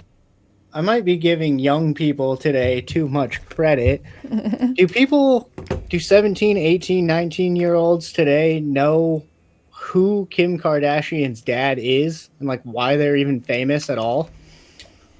Is there a possibility she went, well, I know Kim Kardashian's dad was the lawyer that got OJ off of the shit, so like, is she making those connections or did she just see Kim K on YouTube and was like, oh... That is a good survey. That's interesting. I also think this chick is dumb as a box of rocks. I literally think I'm giving her too much credit, but that just dawned on me. Kim K's dad is the lawyer that kind of got someone off of a case like this. Yeah, I mean, yeah. I bet she knows all about Kim Kardashian's dad and the OJ ties. But like you said, I don't think she's that smart to put it together like that. I also don't know if young people even know. Do they know the Kardashians for that, or do they know the Kardashians because they're all famous? Right. Well, there's another podcast topic. Because I do want you to look into a possible serial killer being friends with OJ at the time, who was actually painting Nicole Brown Simpson's house at that time and was promised diamond earrings that were worth $10,000. That serial killer's MO was cutting people's neck, like, from side to side, from ear to ear, basically. Yeah. Huh. It's interesting. We should definitely cover it. And I feel so bad for them. Probably not. Yeah, fair enough. There were moments when we were mad about what was happening, and that's okay. I say to everybody, everybody's allowed to feel how they feel. We are too. We're just like everybody else, right? So some of us were mad. Like when after the car accident happened, we spent every day with the families. Let's stay there for a second, right there. Let's. I think that's something that I haven't heard much of that from you anyway. Yeah. Mackenzie gets out the hospital and things like that and is on the mend.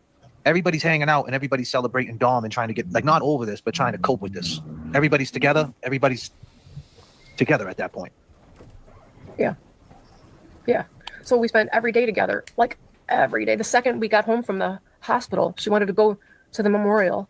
And how did you feel? And how do you feel about her internet use? Was that an issue with you, or did you just let her do whatever she wanted? Well, So they were all hanging out with the families every day. And in this interview, she says even the day she was arrested, she was with a couple of the family members. Huh. the accident, there are people that care about her and wanted to see how she was doing, right? So she posted those videos of herself laying in the bed or whatever for her family and people that care about her. So I didn't have a problem with that part. Well, what about those parts? Wait. Yeah, I think So she posted those video accident. There are people that care about her and wanted to see how she was doing, right? So she posted those videos of herself laying in the bed or whatever for her family and people that care about her. So I didn't have a problem with that part. Well, what about those parts? Yeah, I think is that what you're saying, Jay Bro? You want to elaborate a little bit more? Oh yeah, so she's getting shit because while she was in the hospital, she was making videos and posting pictures and stuff. But like again, 17, like. Right, and that's where I kind of like. If you're looking at this from the perspective of she definitely killed them on purpose, that does seem like, oh, okay, and she's not regretful. She doesn't even care. If you're looking at this from the perspective of she's 17, what else is a 17-year-old going to do in the hospital all day? Play around on TikTok. Because we know adults, I see adults all the time laid up. There's creators in here all the time. I gotta go do this, or I gotta do surgery, and it's literally all plastered all over every platform they got. So yeah, I mean, a couple of years ago, Shaggy 2 Dope, a guy I've never heard of before in my life, literally did a podcast like fresh out of neck surgery. He was like still in his gown, laid up on the bed on Dilaudid, and they just brought all the equipment. We're like, all right, do your podcast. Ronnie, I'm excited to discuss the next documentary. This is fun and interesting. Hell yeah. Thank you, Ronnie. Hey, sis. Yeah, I'm glad people are liking it. Well, sis, don't rewind it after we end. Just stay with us in the now and hear and enjoy. It'll be there forever. Yeah. Forever. No, just like how she just, all right, for instance, how I know when we talked, you told her to go have fun, which is understandable. You don't want to drown yourself in the sorrow. Like, for instance, the lives when she was. So this guy speaking right now Seafowls, he is really close to Natalie. Of course, the internet has thrown that apart and says that like they flirt and have a thing, whatever. I don't see that, but I think this is how the interview came about for these guys. But yeah, I'm not sure how long that they've known each other or whatever, but Natalie and this guy talking are close and talk a lot from my understanding in video calls. And I think he's even talked to Mackenzie. I'm not sure, but of course he's being dragged anyway. But I mean, I genuinely appreciate this interview. It doesn't seem like they're holding back. It doesn't seem like they're just kind of asking questions and letting her say what she says. Was getting dressed for Halloween, normal, and then you know how she did her TikTok videos and was still like trying to be a celebrity out there. Thank you, Linda. I think that's why a lot of people.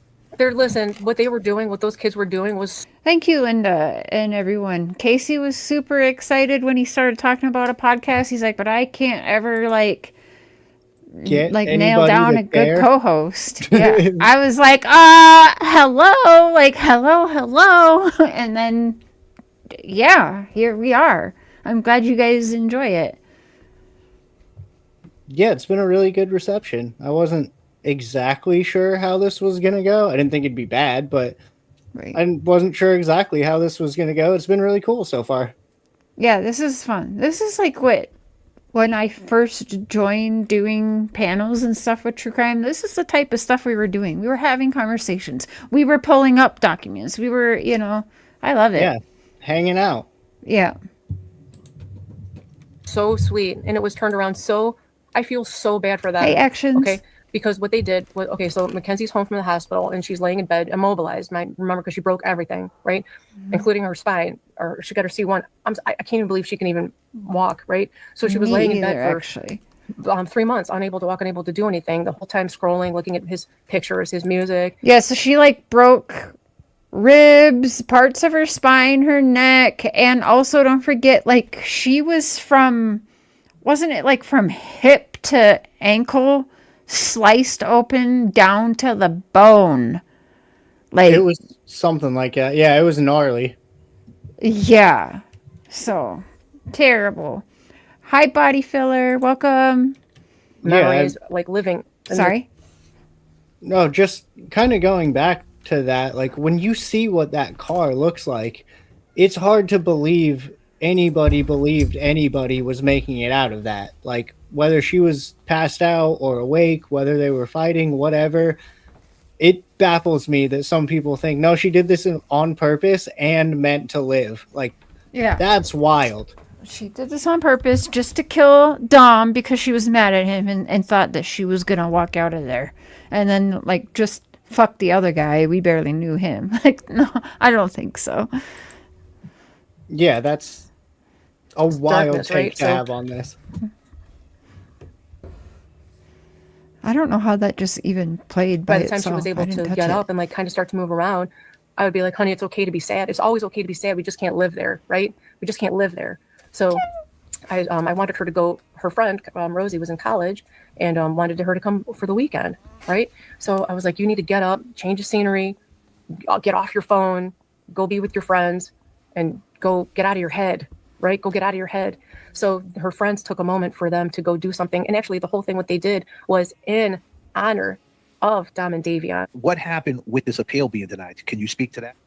So when they did the... Right. So we're in the process of that too. And I have a huge problem with that. And actually, if at some point, I'm going to try to figure out, I don't know anything about the legal world or law world. None of us have ever been in trouble with any kind of law. So I don't understand how this side of the world works. But I don't understand how a defendant could be penalized for a lawyer's mistake, especially missing a deadline. How is that the defendant's fault? This whole post-conviction. Okay, so actually, which would prove that it wasn't intentional. On that note, she's saying her appeal was denied because somebody didn't submit something in time. That is a very real thing. They will completely fuck your entire case if you don't submit something on time.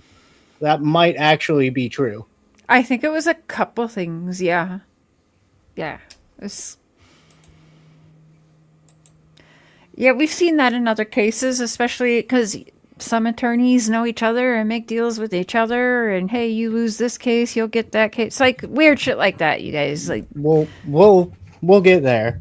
yeah. But I know somebody personally who their attorney fucked up and it completely fucked their entire case.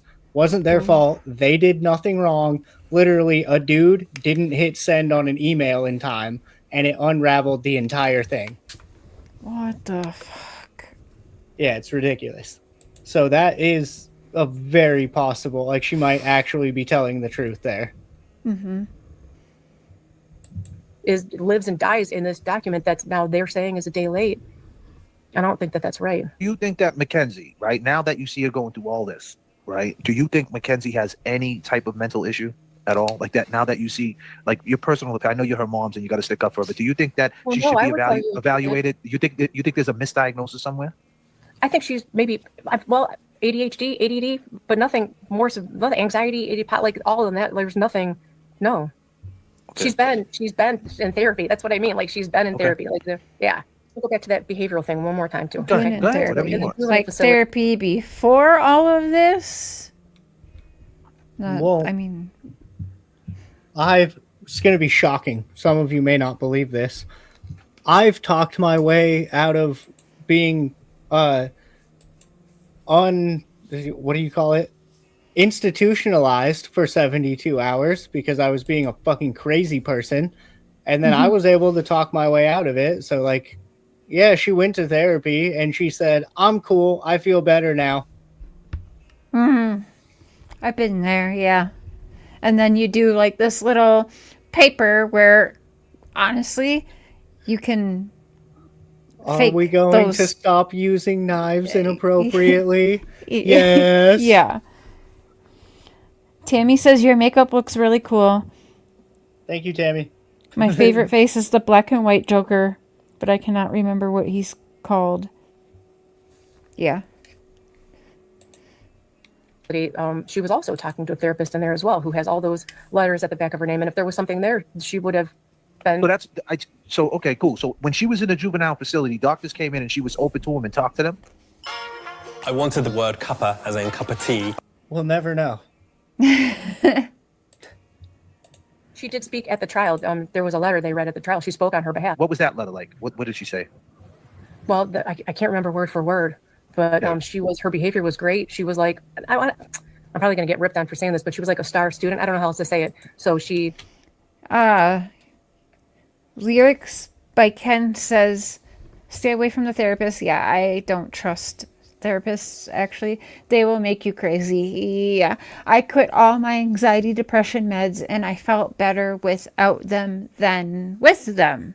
And so I did the same for years. You know, I was in these situations where it wasn't my fault. And so, yeah, I got stuck on Prozac, got stuck on trying all of these other things. And it changes you. It makes you a robot. And it's like a robot is the best way I can describe it. Like, you know, like for me, I know I was getting beat. I know I was getting told every day and like damn near trying to murder me like every time he got home from work. Like, and me, I just was like, I don't know how to describe it. Like, it's such a foggy state. I just didn't care. And I didn't have no emotions about it. I just like, okay, well, I guess like we do it all over tomorrow. You know, like I can't even really describe it properly. But yeah, like I agree. The reason they make your bad feelings go away is because they make your feelings go away. Yeah. You're not sad anymore, but you're also just nothing. And that's what I was saying in the beginning. When you look at Mackenzie's eyes and they're just dead, that to me looks like antidepressants or SSRIs or something in that, Xanax maybe, something in that realm. Yeah, I agree. Because I could look back at some pictures and I think I would probably look how Mackenzie looks. Did all the programming. She was the top of her class in this culinary class that she was in. In DYS. Yeah. And it seems, and I mean this with all due respect, Natalie, it seems like you don't know anything about the law out there in Ohio. Like you're just learning now on the fly. That's why, like, I don't know. I'm the most boring person you can think of. Like, I crochet and watch Marvel movies. Like, I don't know this world. I don't want to. I'm glad I don't. And I also hate that I don't You know what? because they are They're taking all advantage. innocent. I like Mom now. I'm on her side. Well, I'm not taking advantage. Like, I feel like that's why I wanted to, I need to rely on legal counsel because I don't know. Like, what can I do? What are all the things I can do? What should I be doing? What's next? Like, what should I be looking for? What should I watch out for? Right? Because I don't know. To Kevin Kerr's point, why didn't they did they have the doctor testify about the parts? They didn't let that in? You mean at the trial or the bind over? At the trial. And at the bind over. Well, no, remember right after the trial was over, he didn't even give the judge her diagnosis for some reason. So what? And whose idea was it to go to? Like, who did this attorney actually work for if he's not sending in a bunch of stuff? What? Well, it depends. I don't know what their situation is. I know they have an attorney now, but if at any point she was stuck with a public defender for a little while, they basically work for the court. Like, yes, they're supposed to do the right thing or whatever, but they will absolutely leave stuff out. And it was a high profile case. There was a lot of people talking about it. This is one of the problems with social media going over cases like this. Maybe her lawyer himself was like, I think this bitch did it. So he just didn't try. Yeah. I forgot that, what'd you call it again? Where he works for the court. So, what's it? Public defender. Yeah, I didn't even think about that.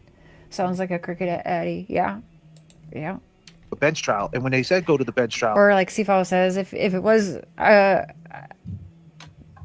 court ordered one, yeah, they work all together. They're a well-oiled machine, and it's all about money. And get Mackenzie in there, who they're well off.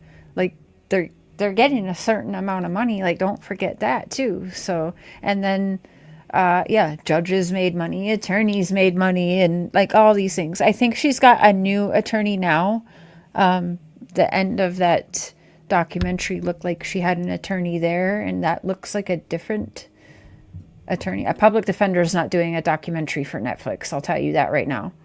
No, I just mean like in the very beginning of the trial, because it seems like if you're going to trial on this, her whole defense is, oh, I passed out at the wheel. Wouldn't you then want to give the court her medical diagnosis that would prove maybe she did? Why would you just not give that to him? Yeah, what the fuck? How was that message delivered to you? Like, what did the lawyer say? Like, we're better off going to a bench trial? Yeah, like, what was what did he say? How did that conversation go? That's a good question. So the first day of the trial, we were all there, and it was, I think, like 8:00 in the morning, and we're all looking at each other like, what is it? Is it a bench trial? Is it a jury trial? Like, what is it? Like, do we know? We still didn't know. And then we found out that it was going to be a bench trial, and we're like, oh my gosh. So that was surprising, because I feel like we maybe should have known. So that's where people are saying it's not true, because she signed something that made it not be the jury trial. So I don't know. That's something I'd like to like dig into a little more. And if anyone else knows and has, like, don't just like email me and tell me like, I want to see, the paperwork, and I'm gonna see if I can from Canada. If I can't, I'll have one of my best friends do it from the States and pay for the FOIAs or whatever, pay for the files of the case, because I think she's either she doesn't know what's going on, or she's kind of lying right now, in my opinion. I don't know. So yeah, this doesn't make a lot of sense. No, yeah, not to you either. Yeah, that's because I'm still hung up on why would your attorney not give the court the one piece of evidence that is your defense? Yeah. It's not like they had anything else to go on. Yeah. And like I'm wondering too why they didn't have more, like, where's all like the witnesses, like professional witnesses, you know, like a car Oh person. yeah, like a doctor and a psychologist and like all the Yeah. people that could have said yes, it's likely that happened. Yeah. Does she just not get that because it wasn't the trial? I don't know jury enough. trial? I don't know enough about how that works. Me either. I know you can choose to go trial by jury or bench trial. And if I'm right about this, I believe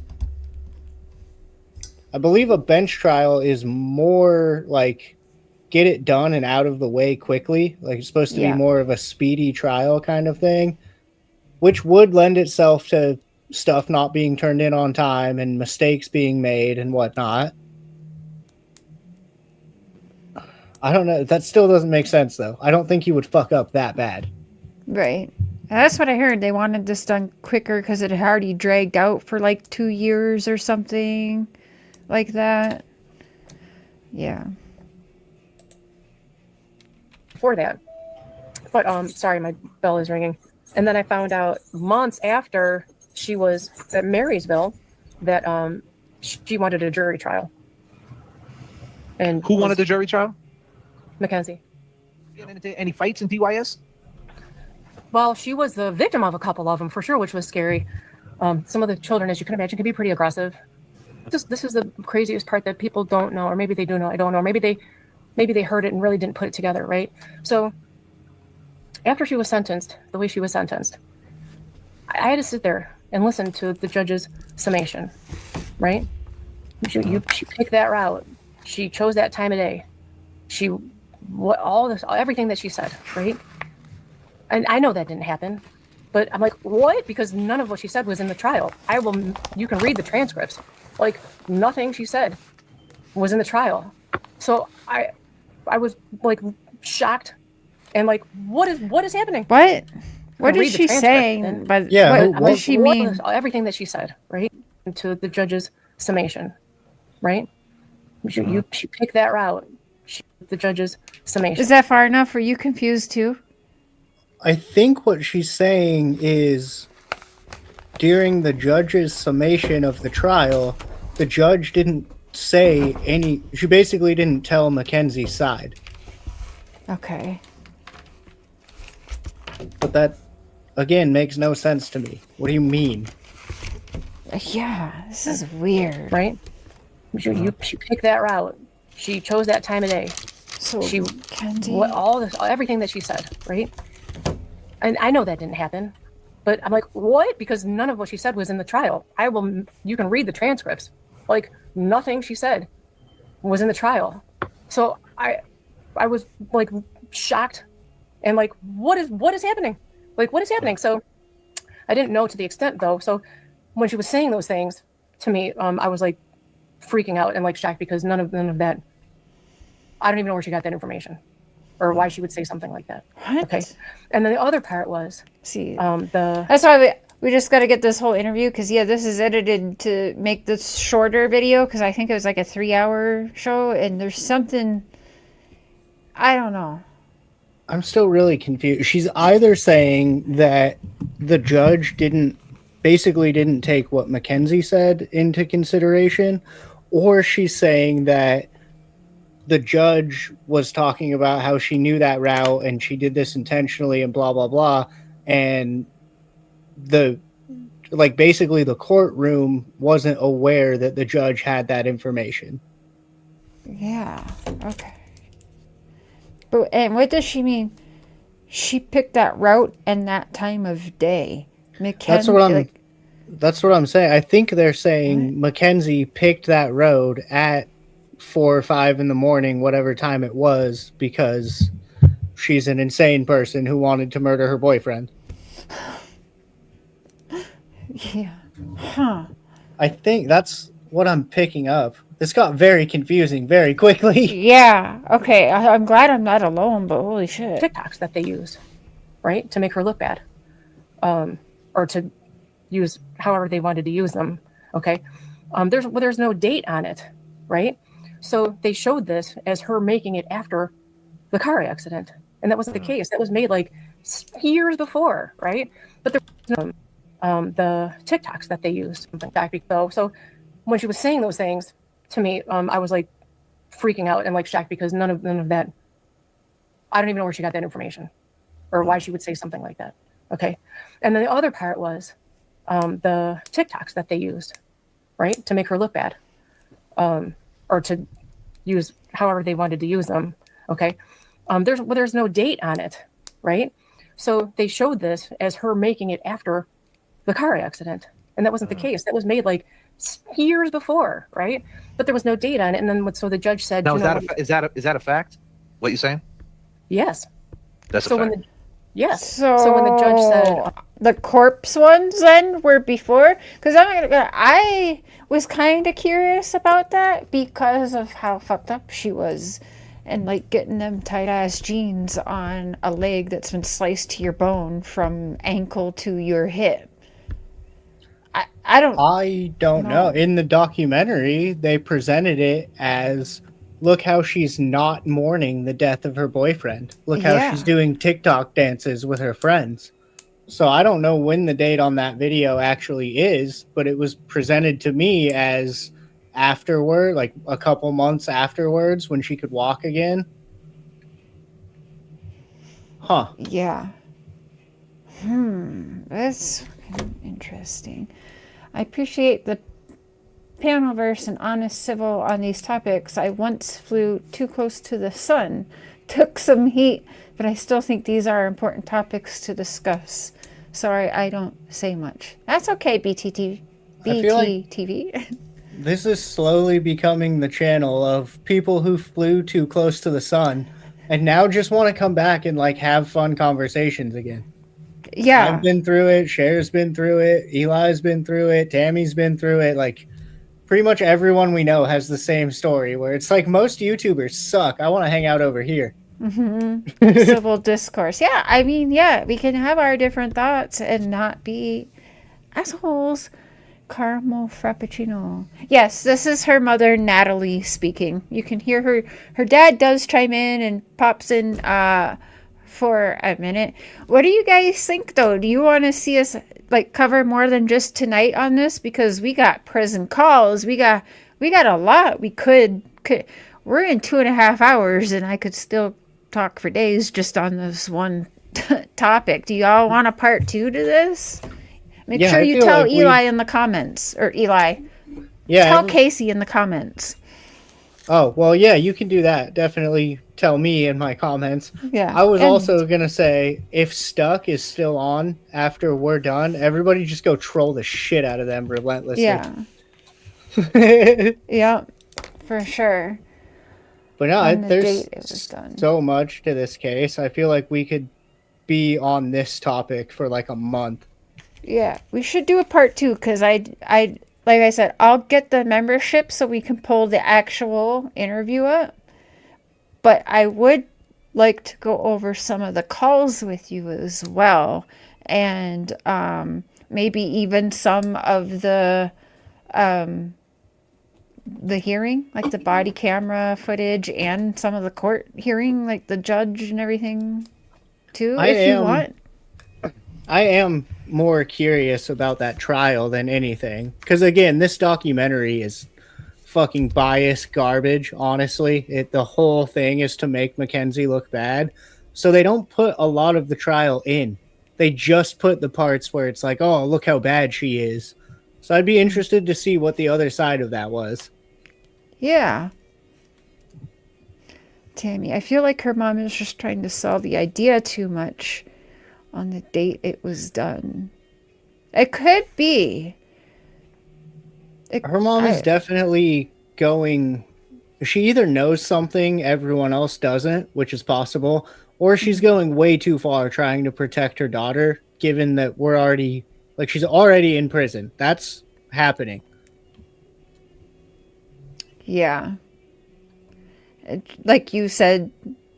something where she's like trying to make up for something. She feels like she failed, and now she... Yeah.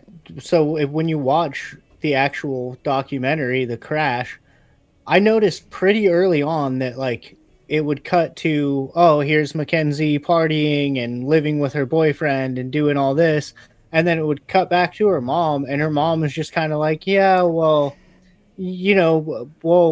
Mackenzie just gets to do whatever she wants, and it's like, what? There's something going on where like it seems like she almost feels bad about something, or she feels like she has to like overcompensate somehow. Mm-hmm. I don't know if that's trauma. I don't know. I don't know what that is, but there's definitely an element of like I almost have to protect her because the world is too hard for her. Yeah, I can see that. Do you think it's possible? Now, I have seen on the TikTok some stuff where they think that there's some shady dealings that mom and dad do because everyone knew, about all the drugs going on and drug dealer, or how do these kids have houses and cars or whatever. There is allegations that Natalie and Steve, and by the way, her dad is a teacher and lost his teaching job. And I guess he always tried to be too cool with the students and stuff like that. But one of the interviews he did, he got fired from his job after doing that interview. So that would be interesting to, I haven't personally heard that whole interview, just clips because of him getting fired for it. And he's is it possible definitely- they got shady stuff going on that Mackenzie knows, and so they want to do everything for Mackenzie? Maybe, yeah, because her dad in the documentary, straight up, her dad is like, I mean, I don't really see a problem with smoking dope. You know what I mean? Like they're teenagers. Like I don't. He's one of those dads where it's like, well, I do it, so I can't really yell at you. Yeah. Yes, I guess. Yeah. If he said, yeah, I heard it was something about drugs. Yeah, it wouldn't surprise me if like maybe either they're in on it, or maybe they're selling a little bit for Dom too, or maybe they're buying from him. Like they definitely had something going on, because the dad borderline was like, oh yeah, I mean, I don't really mind if they smoke weed, it's fine. So they released somehow some of Mackenzie and her mom's conversations, like private, like text messages and calls, and her dad's, and those are being picked apart currently, and some of them look crazy, I'm not gonna lie, and some people are twisting it to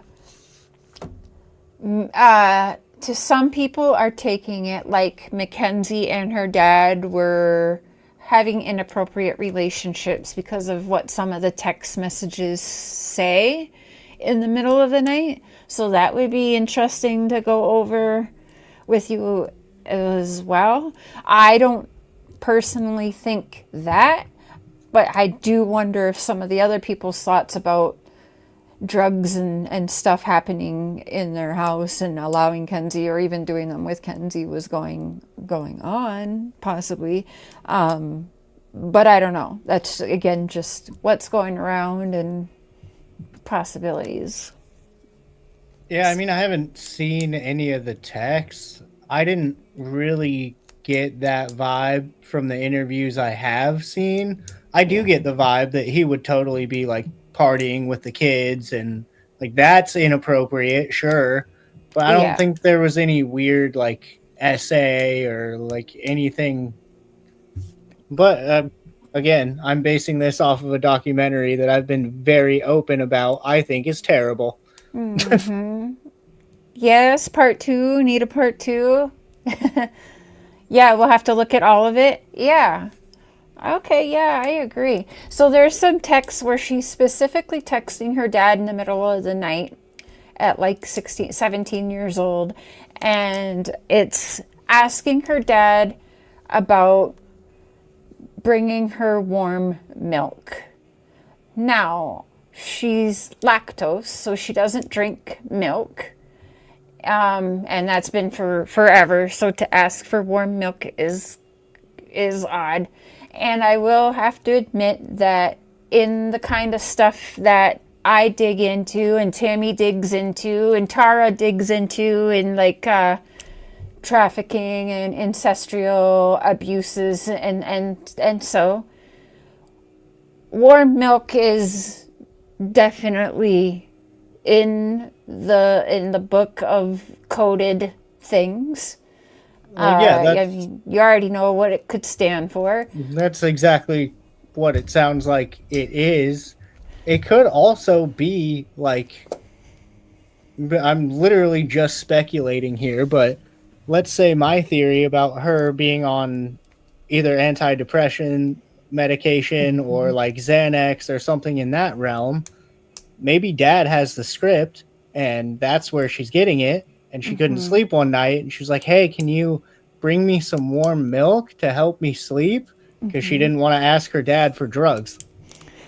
And that's the other thing. Yes, and that is the other thing that was going around is, I guess, in the psychedelic world, which, like, obviously I dabbled in, but like I didn't know like a code words, but I guess warm milk is something in there and it helps to like coat your stomach.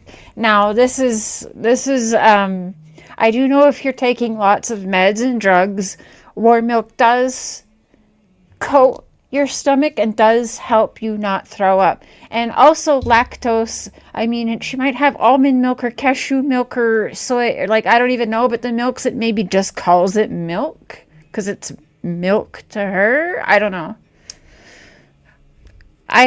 Could be anything.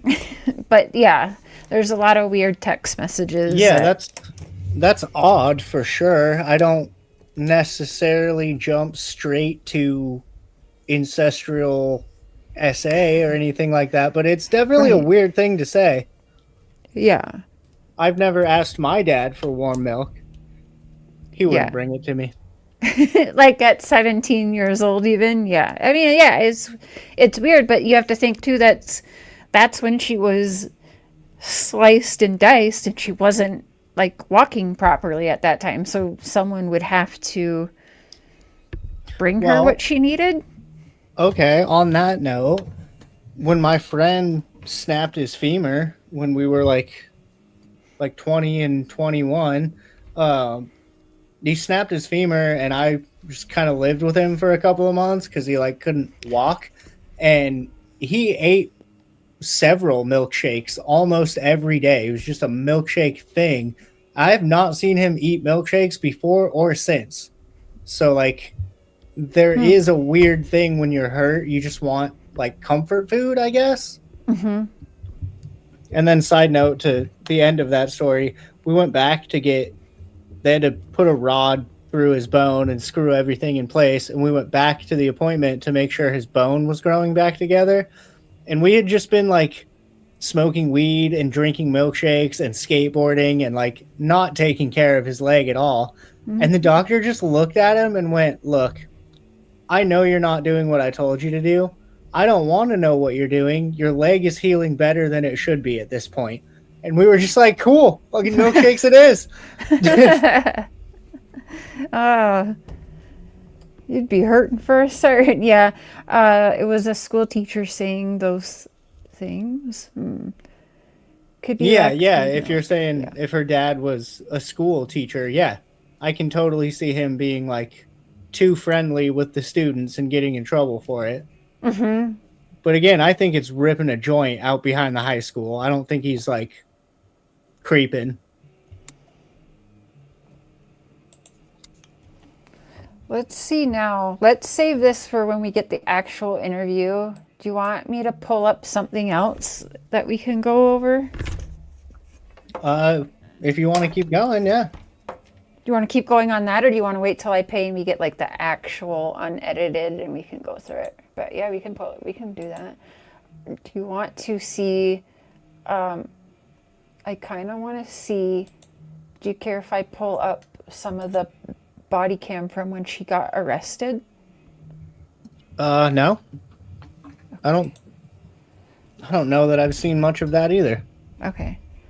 This is why I wanted to watch the documentary and like kind of know the story enough to know what I'm talking about, but I really don't know other than the headlines and like you see stuff around the internet, but I genuinely don't know a lot about this case. I know some people are mad at her. Some people think it was a tragic accident. I haven't seen a lot of people saying what we're saying, where like two things can be true at the same time. Right.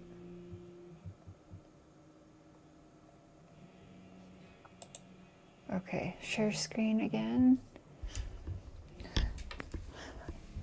I'm off all week if you want to do a part 2. I don't know if you were thinking once a week or twice a week. I don't care if we did it every day, just so you know. So whenever you want to continue on with this, I'm down. Yeah, I mean, at least once a week, just so we can have some sort of consistent schedule for our fans. But we can always do more. Yeah, I'm just kind of going with the flow right now until we figure out a little bit of a routine or whatever. Yeah, no, I'm open. Whatever you decide to do, I'm down. Just so you know. What do you think, chat? For episode 1, pretty good. You like it? I feel like this has been a good conversation. I know I've thought about like 9 or 10 different things that I hadn't considered yet. Yeah, I love it. I mean, even my daughter was chiming in. She hardly ever does that, so must be a good conversation. Okay. Let's do... All right, pull up screen, and I will play the body cam. I don't have a share screen thing on my Oh, end. I didn't do it. My bad. Share screen. There we go. There we go. Okay. Yeah, there it is.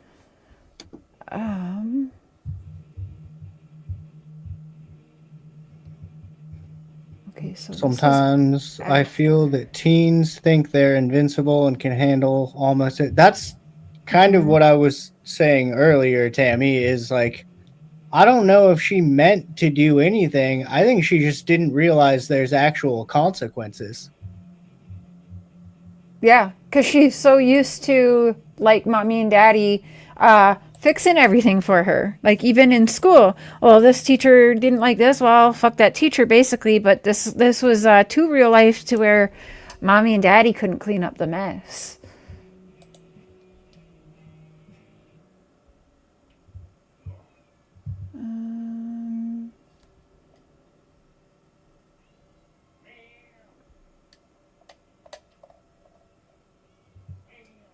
What's this one? Imagine being able to build an app with your name on it, just by thinking about it. He's 44. Where's she? I'm back there, pal. Hi, Mackenzie. Step out for me. I'm Detective Jesus. I'm the one who's been investigating the crash. You're under arrest for aggravated Oh, murder. yeah. They waited till her mom and her like went to the mall, went shopping or something, and then planned this big raid to pull mom over to arrest her. Oh yeah, that's right. Guns They got out. her. Yeah, they were like out and about, and fucking 9 cop cars rolled up on them. Yeah. Just wait, Minky. Good to see you, Boo. Thank you for being over here. But rewind after we end. I'd rather I stay with us here and now, and then rewatch us. Take part in the conversation now. Yeah. How about that? Too, okay? Nobody's gonna ask you any questions. Nobody's gonna bother you. Can I have your key, please? Could you please be careful taking this one off so it doesn't break the bracelet, please? You got it. You got it. Now, one thing I noticed when I was watching the body cams is that when they got pulled over, but you said it earlier, Seafowls, is that I think that they already knew something was coming because all the drugs, everything was in Mackenzie's bag. So I think they already knew something was coming. But I noticed that what day of arrest here, like I don't hear her one time being like, what am I being arrested for? Like no questions asked. Where if it was me, I'd be like, what the hell? Like, what is going on? Like if you actually weren't expecting it, you know? Yeah, that's the vibe I got from Mom the whole time. It seems like Mom was almost expecting this. Yeah, I think so. Thank you. You got it. Okay, just keep your hands right here.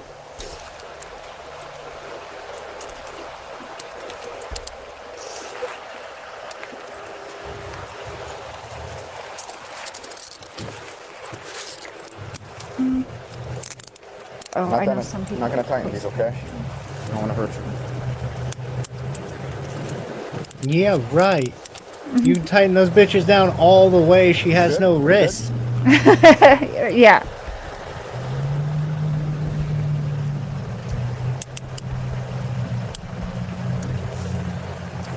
Thank you. All right. This screws are right here. Actually, he took her out of the car and we did not. Okay. Do you have anything out of anything like that?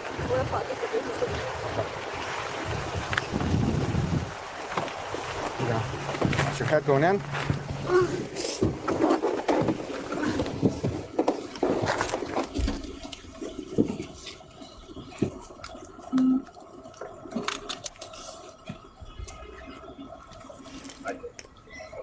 Go on. I'm not gonna hurt you. You okay?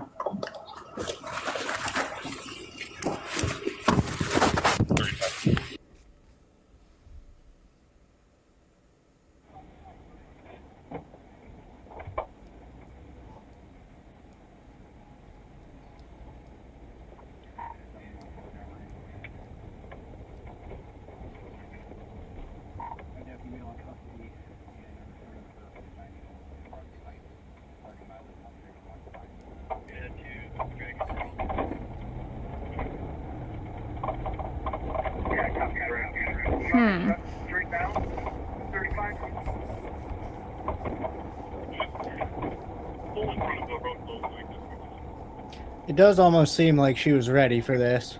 Yeah. I was just saying that. But They were definitely. She looks defeated and scared, but she's like, fucking, okay, this is what's happening. Yeah. Mackenzie, I'm gonna take your handcuffs off. I need like all the jewelry and everything to come off, okay? I can't wear any of it. No, I need you to take off all your jewelry right now. Sorry, it's not funny, but no, To you be can't fair, wear all though, your jewelry. Yeah. I can't wear it. A couple of years ago, before I got new lip rings, the lip ring I had, I lost the ball for it, so I just took pliers and like crimped it down so it wouldn't come out. And then I got arrested, and they were like, "Oh, we got to take your lip ring out," and they like couldn't fucking bend it. And they're like, "All right, fine, fuck it, you get to wear a lip ring in jail." Fuck yeah, that would hurt. Yes, ma'am, enjoying the life. Parents don't realize that they do not do their kids any justice when they get them out of everything. Ain't that the truth? Yep. Now, unfortunately, everything's gonna have to come off right now once we know, when the detective comes back and we know for sure what's going on. Everything's gonna be bagged up here. It's not going anywhere. Yeah, she was definitely ready for this. That's fine. Take your time. Like ready but not ready, like you said. Expecting it. That's what I was looking for. Yeah, like she's not freaking out. She doesn't want to know what's going on. She's not like, she looks fucking bummed because she's going to jail, but it's the type of bummed where it's like, God damn it. All right, get it over with. Yeah, exactly. Get it over with.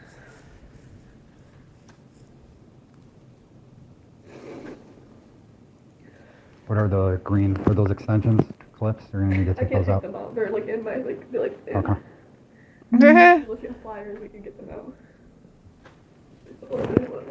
Girl, I wouldn't have even said that. Don't let those dudes with pliers by your head to take out hair extensions. That's what I wouldn't said have even about my said lip that. ring, and they were like, I'm not gonna fucking plier your face. You just get to have it. I'm no Corvallis is back there. All right, Mackenzie, just hang out up against that wall to your right. That's the shirt she was begging to wear in court. She was like, fuck it, the judge already thinks what she wants of me anyways. So she was already expecting to get, like, you know, a terrible sentence. She goes, I want that shirt that I wore when I was arrested that says, I'm a dime piece. I'm like, ah. And that's the type of shit that won't get you paroled. Right? Like, as much as I think she got a harsh sentence, she's also being a fucking idiot. So, yeah. What do you expect? And you're telling that to your mom. Again, Natalie, that was your time. Like, no, and don't laugh about it. It's not funny. Like, yeah.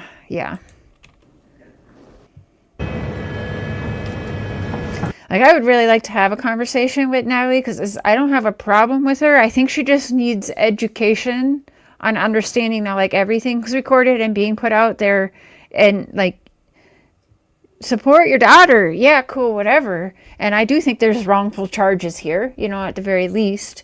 But, like, yeah, I think Natalie just needs a little more media education and, yeah. Media Yeah. experience. There's like Yeah. 3 people in the chat. They're gonna get that. It's an old Upchurch reference. Oh, don't Fucking you dare media experience.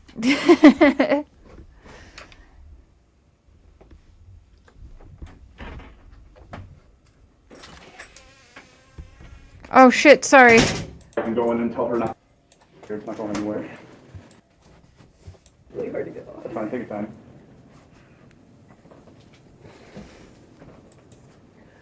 I'm a bad DJ or whatever. I mean, at least the subtitles were on. Oh yeah, because I did get a couple of emails, people asking if we would put closed caption on because they have trouble with something, so that's why I put them on.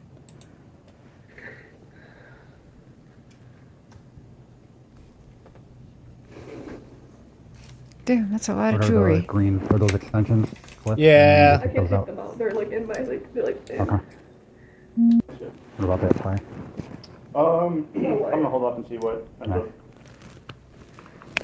Because that's kind of weird. I don't know. Forget this is back there. All right, Mackenzie, just hang out up against that wall to your right.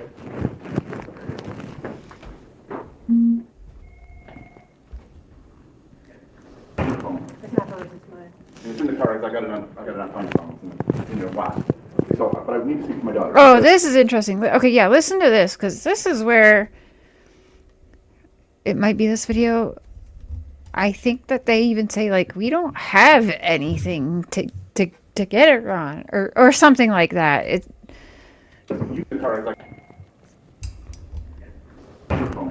If you guys can, if you're on your phones, turn the volume up and listen to this mustache gentleman talking to Mackenzie's parents. Listen to what he's saying, okay? I got closed captions on. It's not hers, it's mine.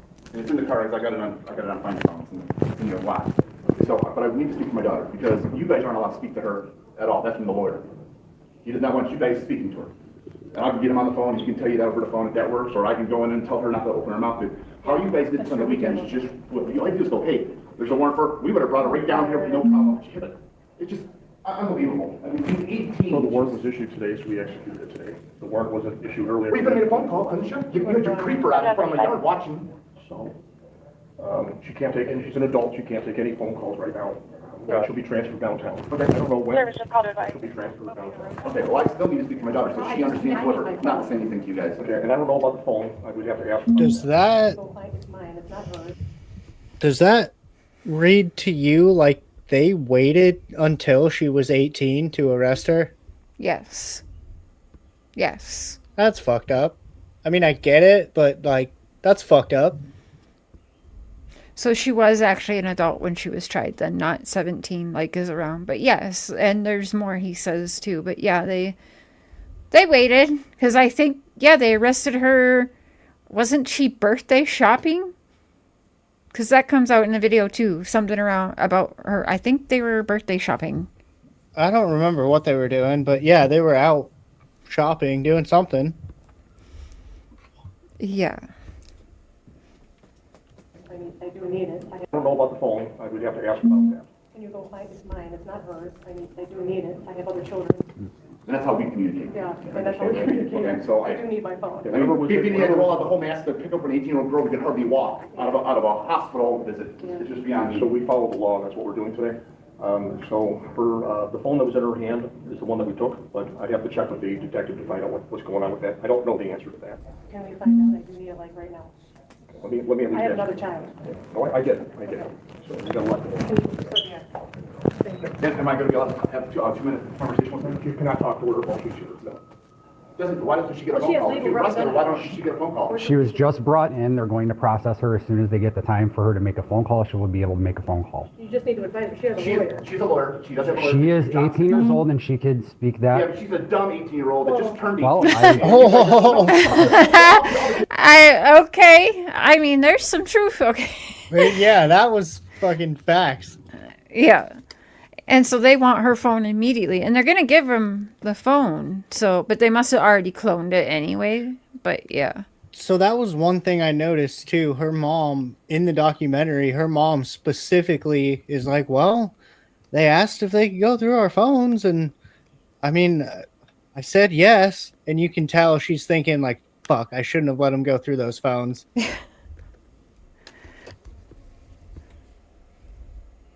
Nowadays are dumb. Need to advise her. She has a lawyer. She's a lawyer. She does have a lawyer. she is 18 years old and she could speak Yeah, that. but she's a dumb 18-year-old that just turned 18. Well, and you guys are no. All the kids nowadays are dumb, and these guys are going to take advantage of it. She's not allowed to speak to you guys. I'm telling you that. Her from her attorney lawyer. can call us. Don't ask her any questions. She's not allowed to speak to you. This fucking guy.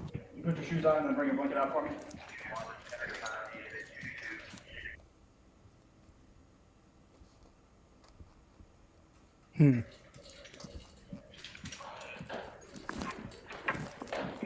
I don't know. They are being really weird about like, oh, she's 18. You have to let her decide for herself. Yeah. Yeah, like you said, they waited for that. They didn't want mom and dad in there with her. You say you can't remember your childhood? Yeah. Let me tell you something important.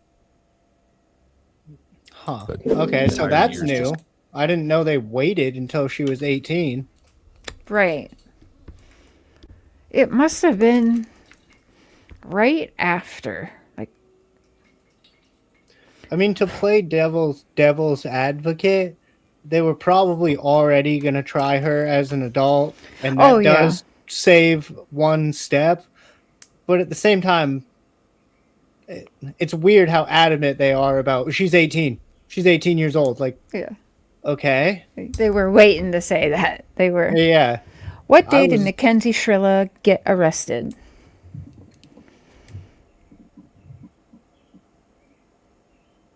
Okay, November 4th, 2022. And that was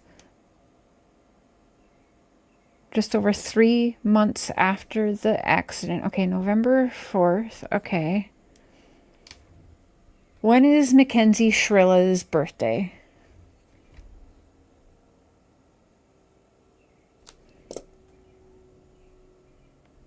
Oh, they spelled her name wrong.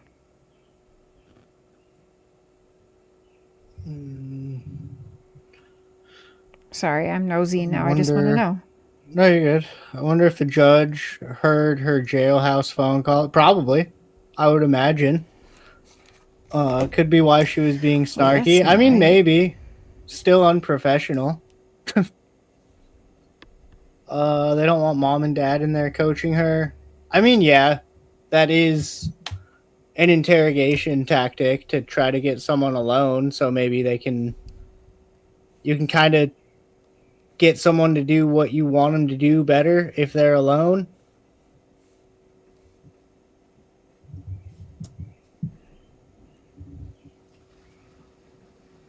Not sure what age. Her birthday is actually August 2nd. So that doesn't...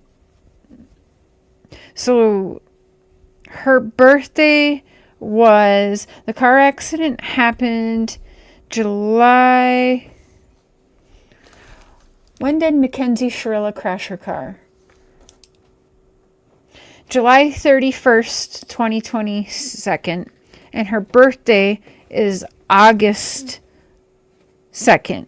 So her birthday was right after the crash, which is right. Okay, yeah, she had her birthday in the hospital.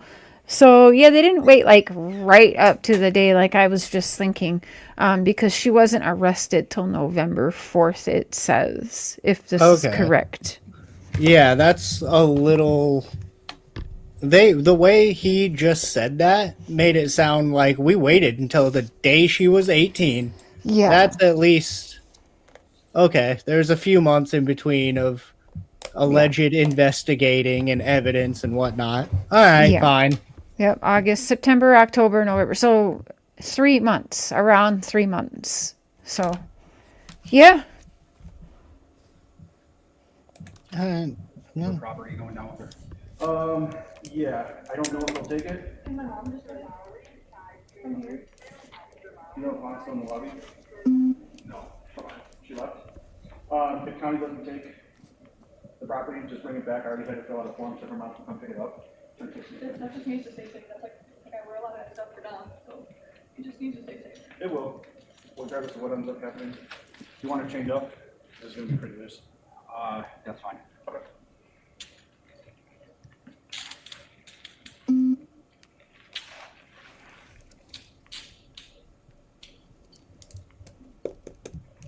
What does the chain do? The chain's the same as the belt, but it's just gonna be a little bit tighter, but I don't know how much this is gonna sit. Sounds like a ball.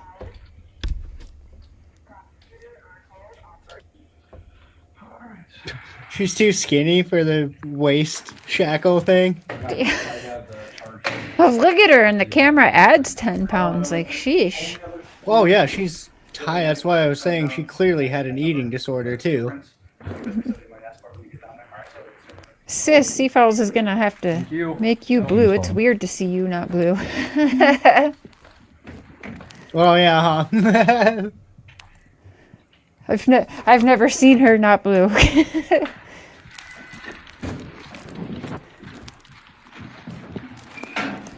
So I want to find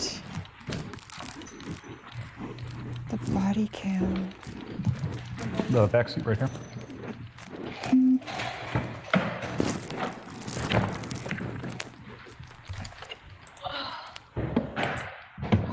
Alright, just gonna reach across and grab that seatbelt.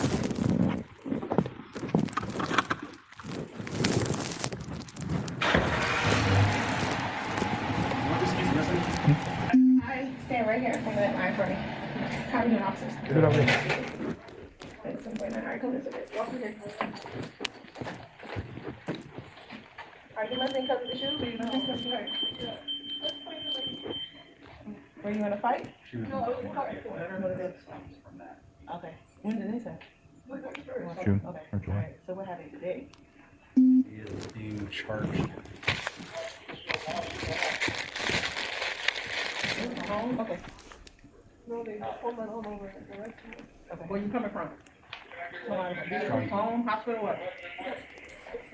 She was in a car. She was in a car. She had just left physical therapy. We conducted a traffic stop and arrested her on the traffic stop. We had a warrant for arrest for She was fine. She and her license on the prior. Yes. Okay, you can, thank you. Okay.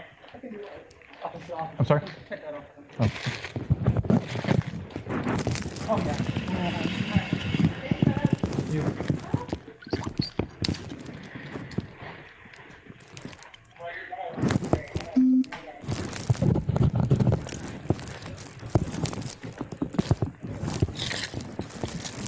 got a shirt on up under there?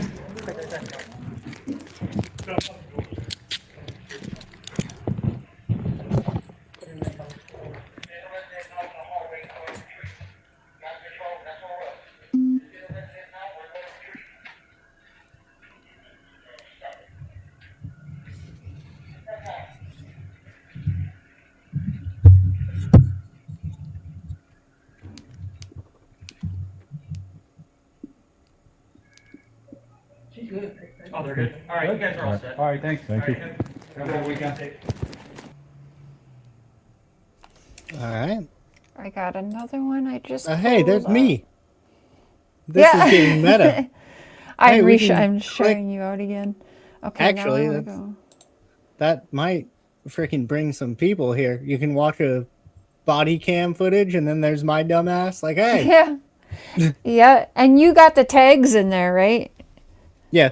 Hell yeah. So you guys make sure to click that hype button and always the best way to help out your favorite channel, any creator, isn't a Cash App, though that is helpful to them, you know. But for their channel, it's free. Like, subscribe, share it out on any of your social media platforms. And if you can't catch it, go ahead and throw us on replay while you're cleaning the house or something and let it play in full. And that is a way to make sure to help get this podcast in the algorithm and more people talking about it, and share with a friend. Tell them to check it out. Thank you. Your dog may be a little weird. I'm sorry, but just leave it on while you're at work so your There you dog go. can listen to me all day. Oh, yeah. And then your dog is going to have some crazy shit to say when he gets home. Or when you get home to your dog, rather.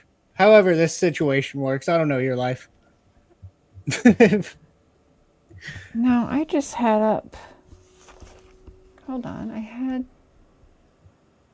Is this it? This is it. Okay. Well, we have obtained more body cam video, which sheds some light on the crash, the investigation, and the arrest of Mackenzie Shirilla. The now 20-year-old is serving a 15-year to life sentence after she was found guilty of killing her boyfriend and friend in a crash in 2022. They're going to need full extraction. Let all three. Strongsville police found the devastating scene in July 2022. 3 unresponsive people trapped inside a mangled Toyota Camry. Medics rushed driver Mackenzie Shirilla to the hospital. Her boyfriend, 20-year-old Dominic Russo, and friend, 19-year-old Davion Flanagan, died at the scene. Just take it back to the property room. In the weeks and months that followed, police determined this was no accident. We feel like Davion was just a victim of it. Friends of Dominic and Davion came to police to share information from Life 360, a location sharing app that showed Shirilla was flying toward the building at over 90 miles an hour. There was no hard braking until, like, it'll show you when they hard brake, and that was when they hit the wall. Describe the relationship. Detectives interviewed several people, including... Wait, sorry. I just reshared us out and I tagged Theo Vaughn. Because why not? Shirilla's ex-boyfriend. That's great. And that's kind of when, like, all of us stopped being friends with just her. We were all cool with that stuff. This isn't the body cam of the car. She'll blow everyone's phone out. Hi, Mackenzie. Step out for me. Months after the crash that took so much from so many. You're under arrest for aggravated murder ×2, okay? Nobody's going to ask you any questions. Nobody's going to bother you. Police had their case. Could you please be careful taking this one off so it doesn't break the bracelet? You got it. You got it. Handcuffs. What? I want to find them pulling up to the car. Yeah, and hearing them talk about the media, and media is not even in the picture at that point. Like, yeah, you're the first people there. What do you mean? I guess maybe devil's advocate on that. They knew she was a social media like influencer, but like, okay, she's not posting on fucking TikTok when she's unconscious in the car. Right. So I have some things I'd like to like get timestamps, and I'm going to pay for that interview. So I think we should do a part 2 whenever you want this week. I am only working, I'm supposed to work Thursday and Friday, but I asked a coworker if they would take Thursday for me so that we could YouTube if we wanted to, but she's getting a wisdom tooth pulled, so we'll see how she feels. But yeah, really only Thursday night and Friday night this week, so we can even do it when I get home from work if you really wanted to, or before work or whatever.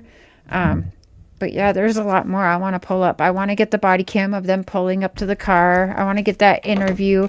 And then I want to talk to, I don't know if you guys are familiar with the channel Crime Circus, but I like that channel. I know a lot of people dog him because he has his niche, whatever. The only problem is we're clearly going to have to fight. Yeah. Now that I would probably pay for. We could make that a pay-per-view event. But I think he'd be cool if we shared some of his stuff, and the family's close to him. Like, he gets exclusive directly from them that you won't find nowhere else. So I did tell him that, we were planning on discussing the case and that we were kind of Switzerland on it. We weren't thinking like most of the other people. And yeah, he was thanking us and stuff like that. So who knows, he might catch it, but I'll just double check. I know we can do it anyway with fair use, but I'd much rather if he's cool with us playing it, we don't have to worry so much about pausing and all that good stuff. Yeah, definitely. And like anyone in the chat too, if you guys know of someone that you think would be cool to collab with or talk to or whatever, I'm all for it. Yeah. Kind of going back to what we were talking about a little bit ago. I think most of us flew too close to the sun, and it would be nice to get back to just like, I want to meet new YouTubers and hang out and have conversations without having to worry about like, great, am I going into war right now? Yeah. Great live. Enjoyed listening, share, and see follows. Thank you, Linda. Yeah, heck yeah. Do you guys have anything? What do you we gotta go pick up my daughter here in like, well, she's done in 18 minutes, so. And plus, Okay. I gotta pee like a racehorse. Yeah, it's been 3 hours. Is it? Oh my God, 3 hours and 10 minutes. Yeah. I do not know where the time goes. What the hell? So when you become friends with seafowls, time doesn't exist. Time doesn't exist in my reality. I don't subscribe to it. In fact, reality doesn't exist. Look what I can do. Ah! I just popped into the very fabric of the universe. Ronnie, you two have a great thing. Keep it going. Thank you, Ronnie. What was that? Oh, yeah. Thank you, Ronnie. Appreciate that. And make sure you tune in to Tammy and Eli, because the four of us together, too, is wicked. So. Yeah, there's going to be a lot more than just this. Me and Cher are doing this, I guess, at least once a week, maybe more. We'll see how that goes. But yeah, I think we should do it twice a week for sure. But yeah. We can do that, yeah. I'm working with your schedule. I kind of do whatever I want all the time, which is not as cool as it sounds. People hear that and they're like, damn. I'm like, yeah, no, I got to make some money like tonight or else I'm not going to eat. It kind of sucks. Yeah, it did. Yes. On Tammy's last night, 3 hours the last time. And I tell Tammy, like, I can't do too much Chris Watts. I'll pop in for a bit and then like I don't, but we did like 3 hours last night, or over 2 hours, like 2.5 hours last night on Chris Watts. Me. Yeah, it's fun. It's fun times. And also, while we're at it, talking about Eli, when you play replay, hope everything is going a little bit more smoothly this evening. I did get to have a little call chat with him, and just keep his mom in your prayers, you guys. It's a little bit tough for the family right now. So, yeah. Yeah, twice a week. I mean, I'm down for twice a week. It's fine with me. Yep, I'm down. Podcast twice a week. Plus, you guys, you might get sick of us, or maybe not, because you'll see us, like, podcast aside, we're hopping on each other's panels, talking all different kinds of things, too, so. Yeah, we're going to be kind of all over everyone's channel, and just, I guess the more we do this and the more I think about what I actually want this channel to be, regardless of the topics of conversation, I've always wanted my channel to be a place where everyone can just come hang out. So super cool to see that's happening, and no one was that mad in the chat tonight. That's always good. We got time. Yeah, that was a good chat. Yeah, it was really fun. If you haven't seen that, go check out Barnes and Noble Crime Time. I can't read. We've been on the internet for too long. But go check out the podcast we did over on that channel last night. That was a super interesting conversation about the Watts case. I'm gonna go ahead and thank you, Barry. Jabbers. I see you. I haven't been that involved in the chat because I actually have something to try to stay focused on for once. Yeah, and I've actually been paying attention to chat. Oh my God, what is happening? We're learning. So here is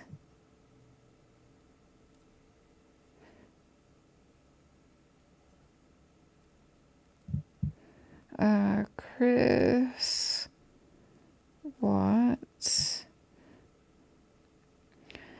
There's Tammy's show from last night with Seafowls and myself having a nice long discussion on Chris Watts and Nicole Kessinger. And it was interesting. And Seafowls brought up some pretty good points. I mean, of course, in what we were discussing last night as well.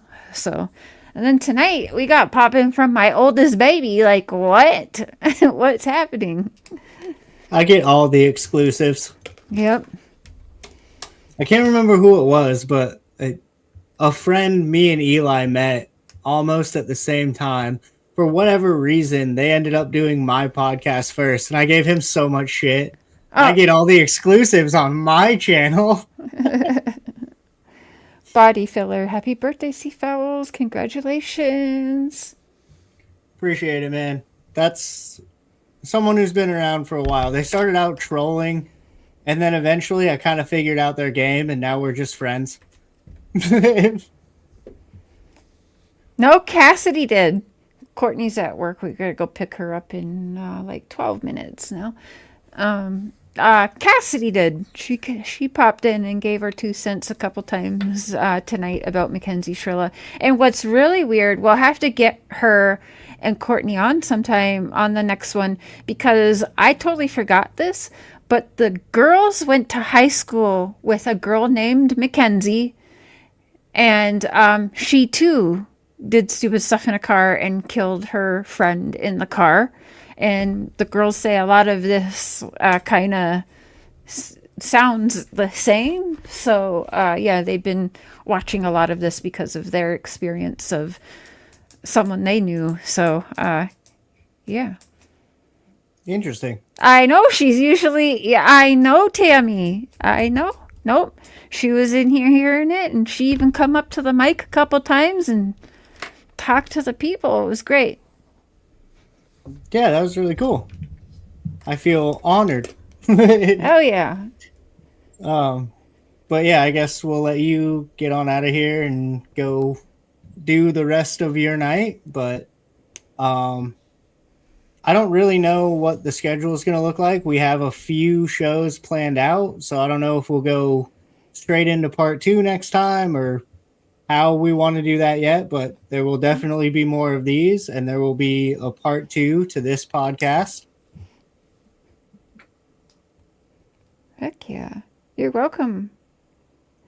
I'm going to hop down. I'll let Casey, aka Seafowl, sorry, close out the show.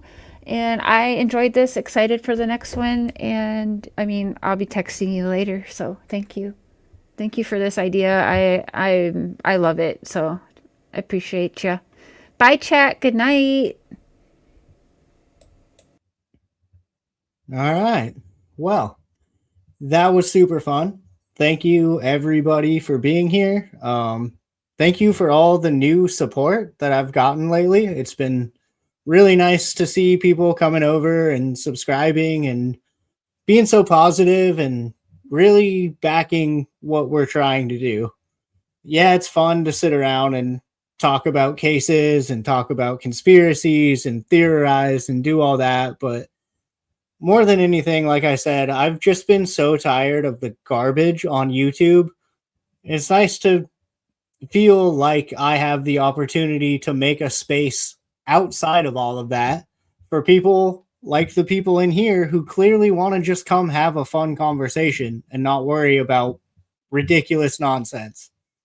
So I appreciate everybody for being here and getting behind this little idea we've had. I know we're all enjoying it. Seems like everybody else is enjoying it. So yeah, we're going to go ahead and keep doing this. I will be getting with Cher and seeing, I guess, what the next episode looks like when the next time we're going to be doing this is. But the best way to know that is make sure you're subscribed and notified so that YouTube may or may not tell you when I go live, because it doesn't always do that. But best way to do it, make sure you're subscribed, make sure you're notified, interacting with the videos too. YouTube literally will push the channels you interact with. I know every YouTuber ever says like and subscribe, but YouTube will actually show you my channel if you like my videos. So there's that. Click all the other buttons and stuff down there. Everything helps support the channel, helps support what we're doing. And I hope everybody has a good night. And I hope this was a nice little break from reality for a couple of hours. I'm excited to see what the future holds. I'm excited. Yeah, don't forget to hit the hype button. I'm excited to see what the future holds, and I'm excited to see where this all goes, and I'm happy to have cool people along for the ride. So, as always, the last thing I say on my videos is don't ever let anybody try to steal your voice, and don't ever let anybody try to use your story against you. And with that, much love and peace out, Carney Army. And now I have to awkwardly hit the end button because I'm live streaming.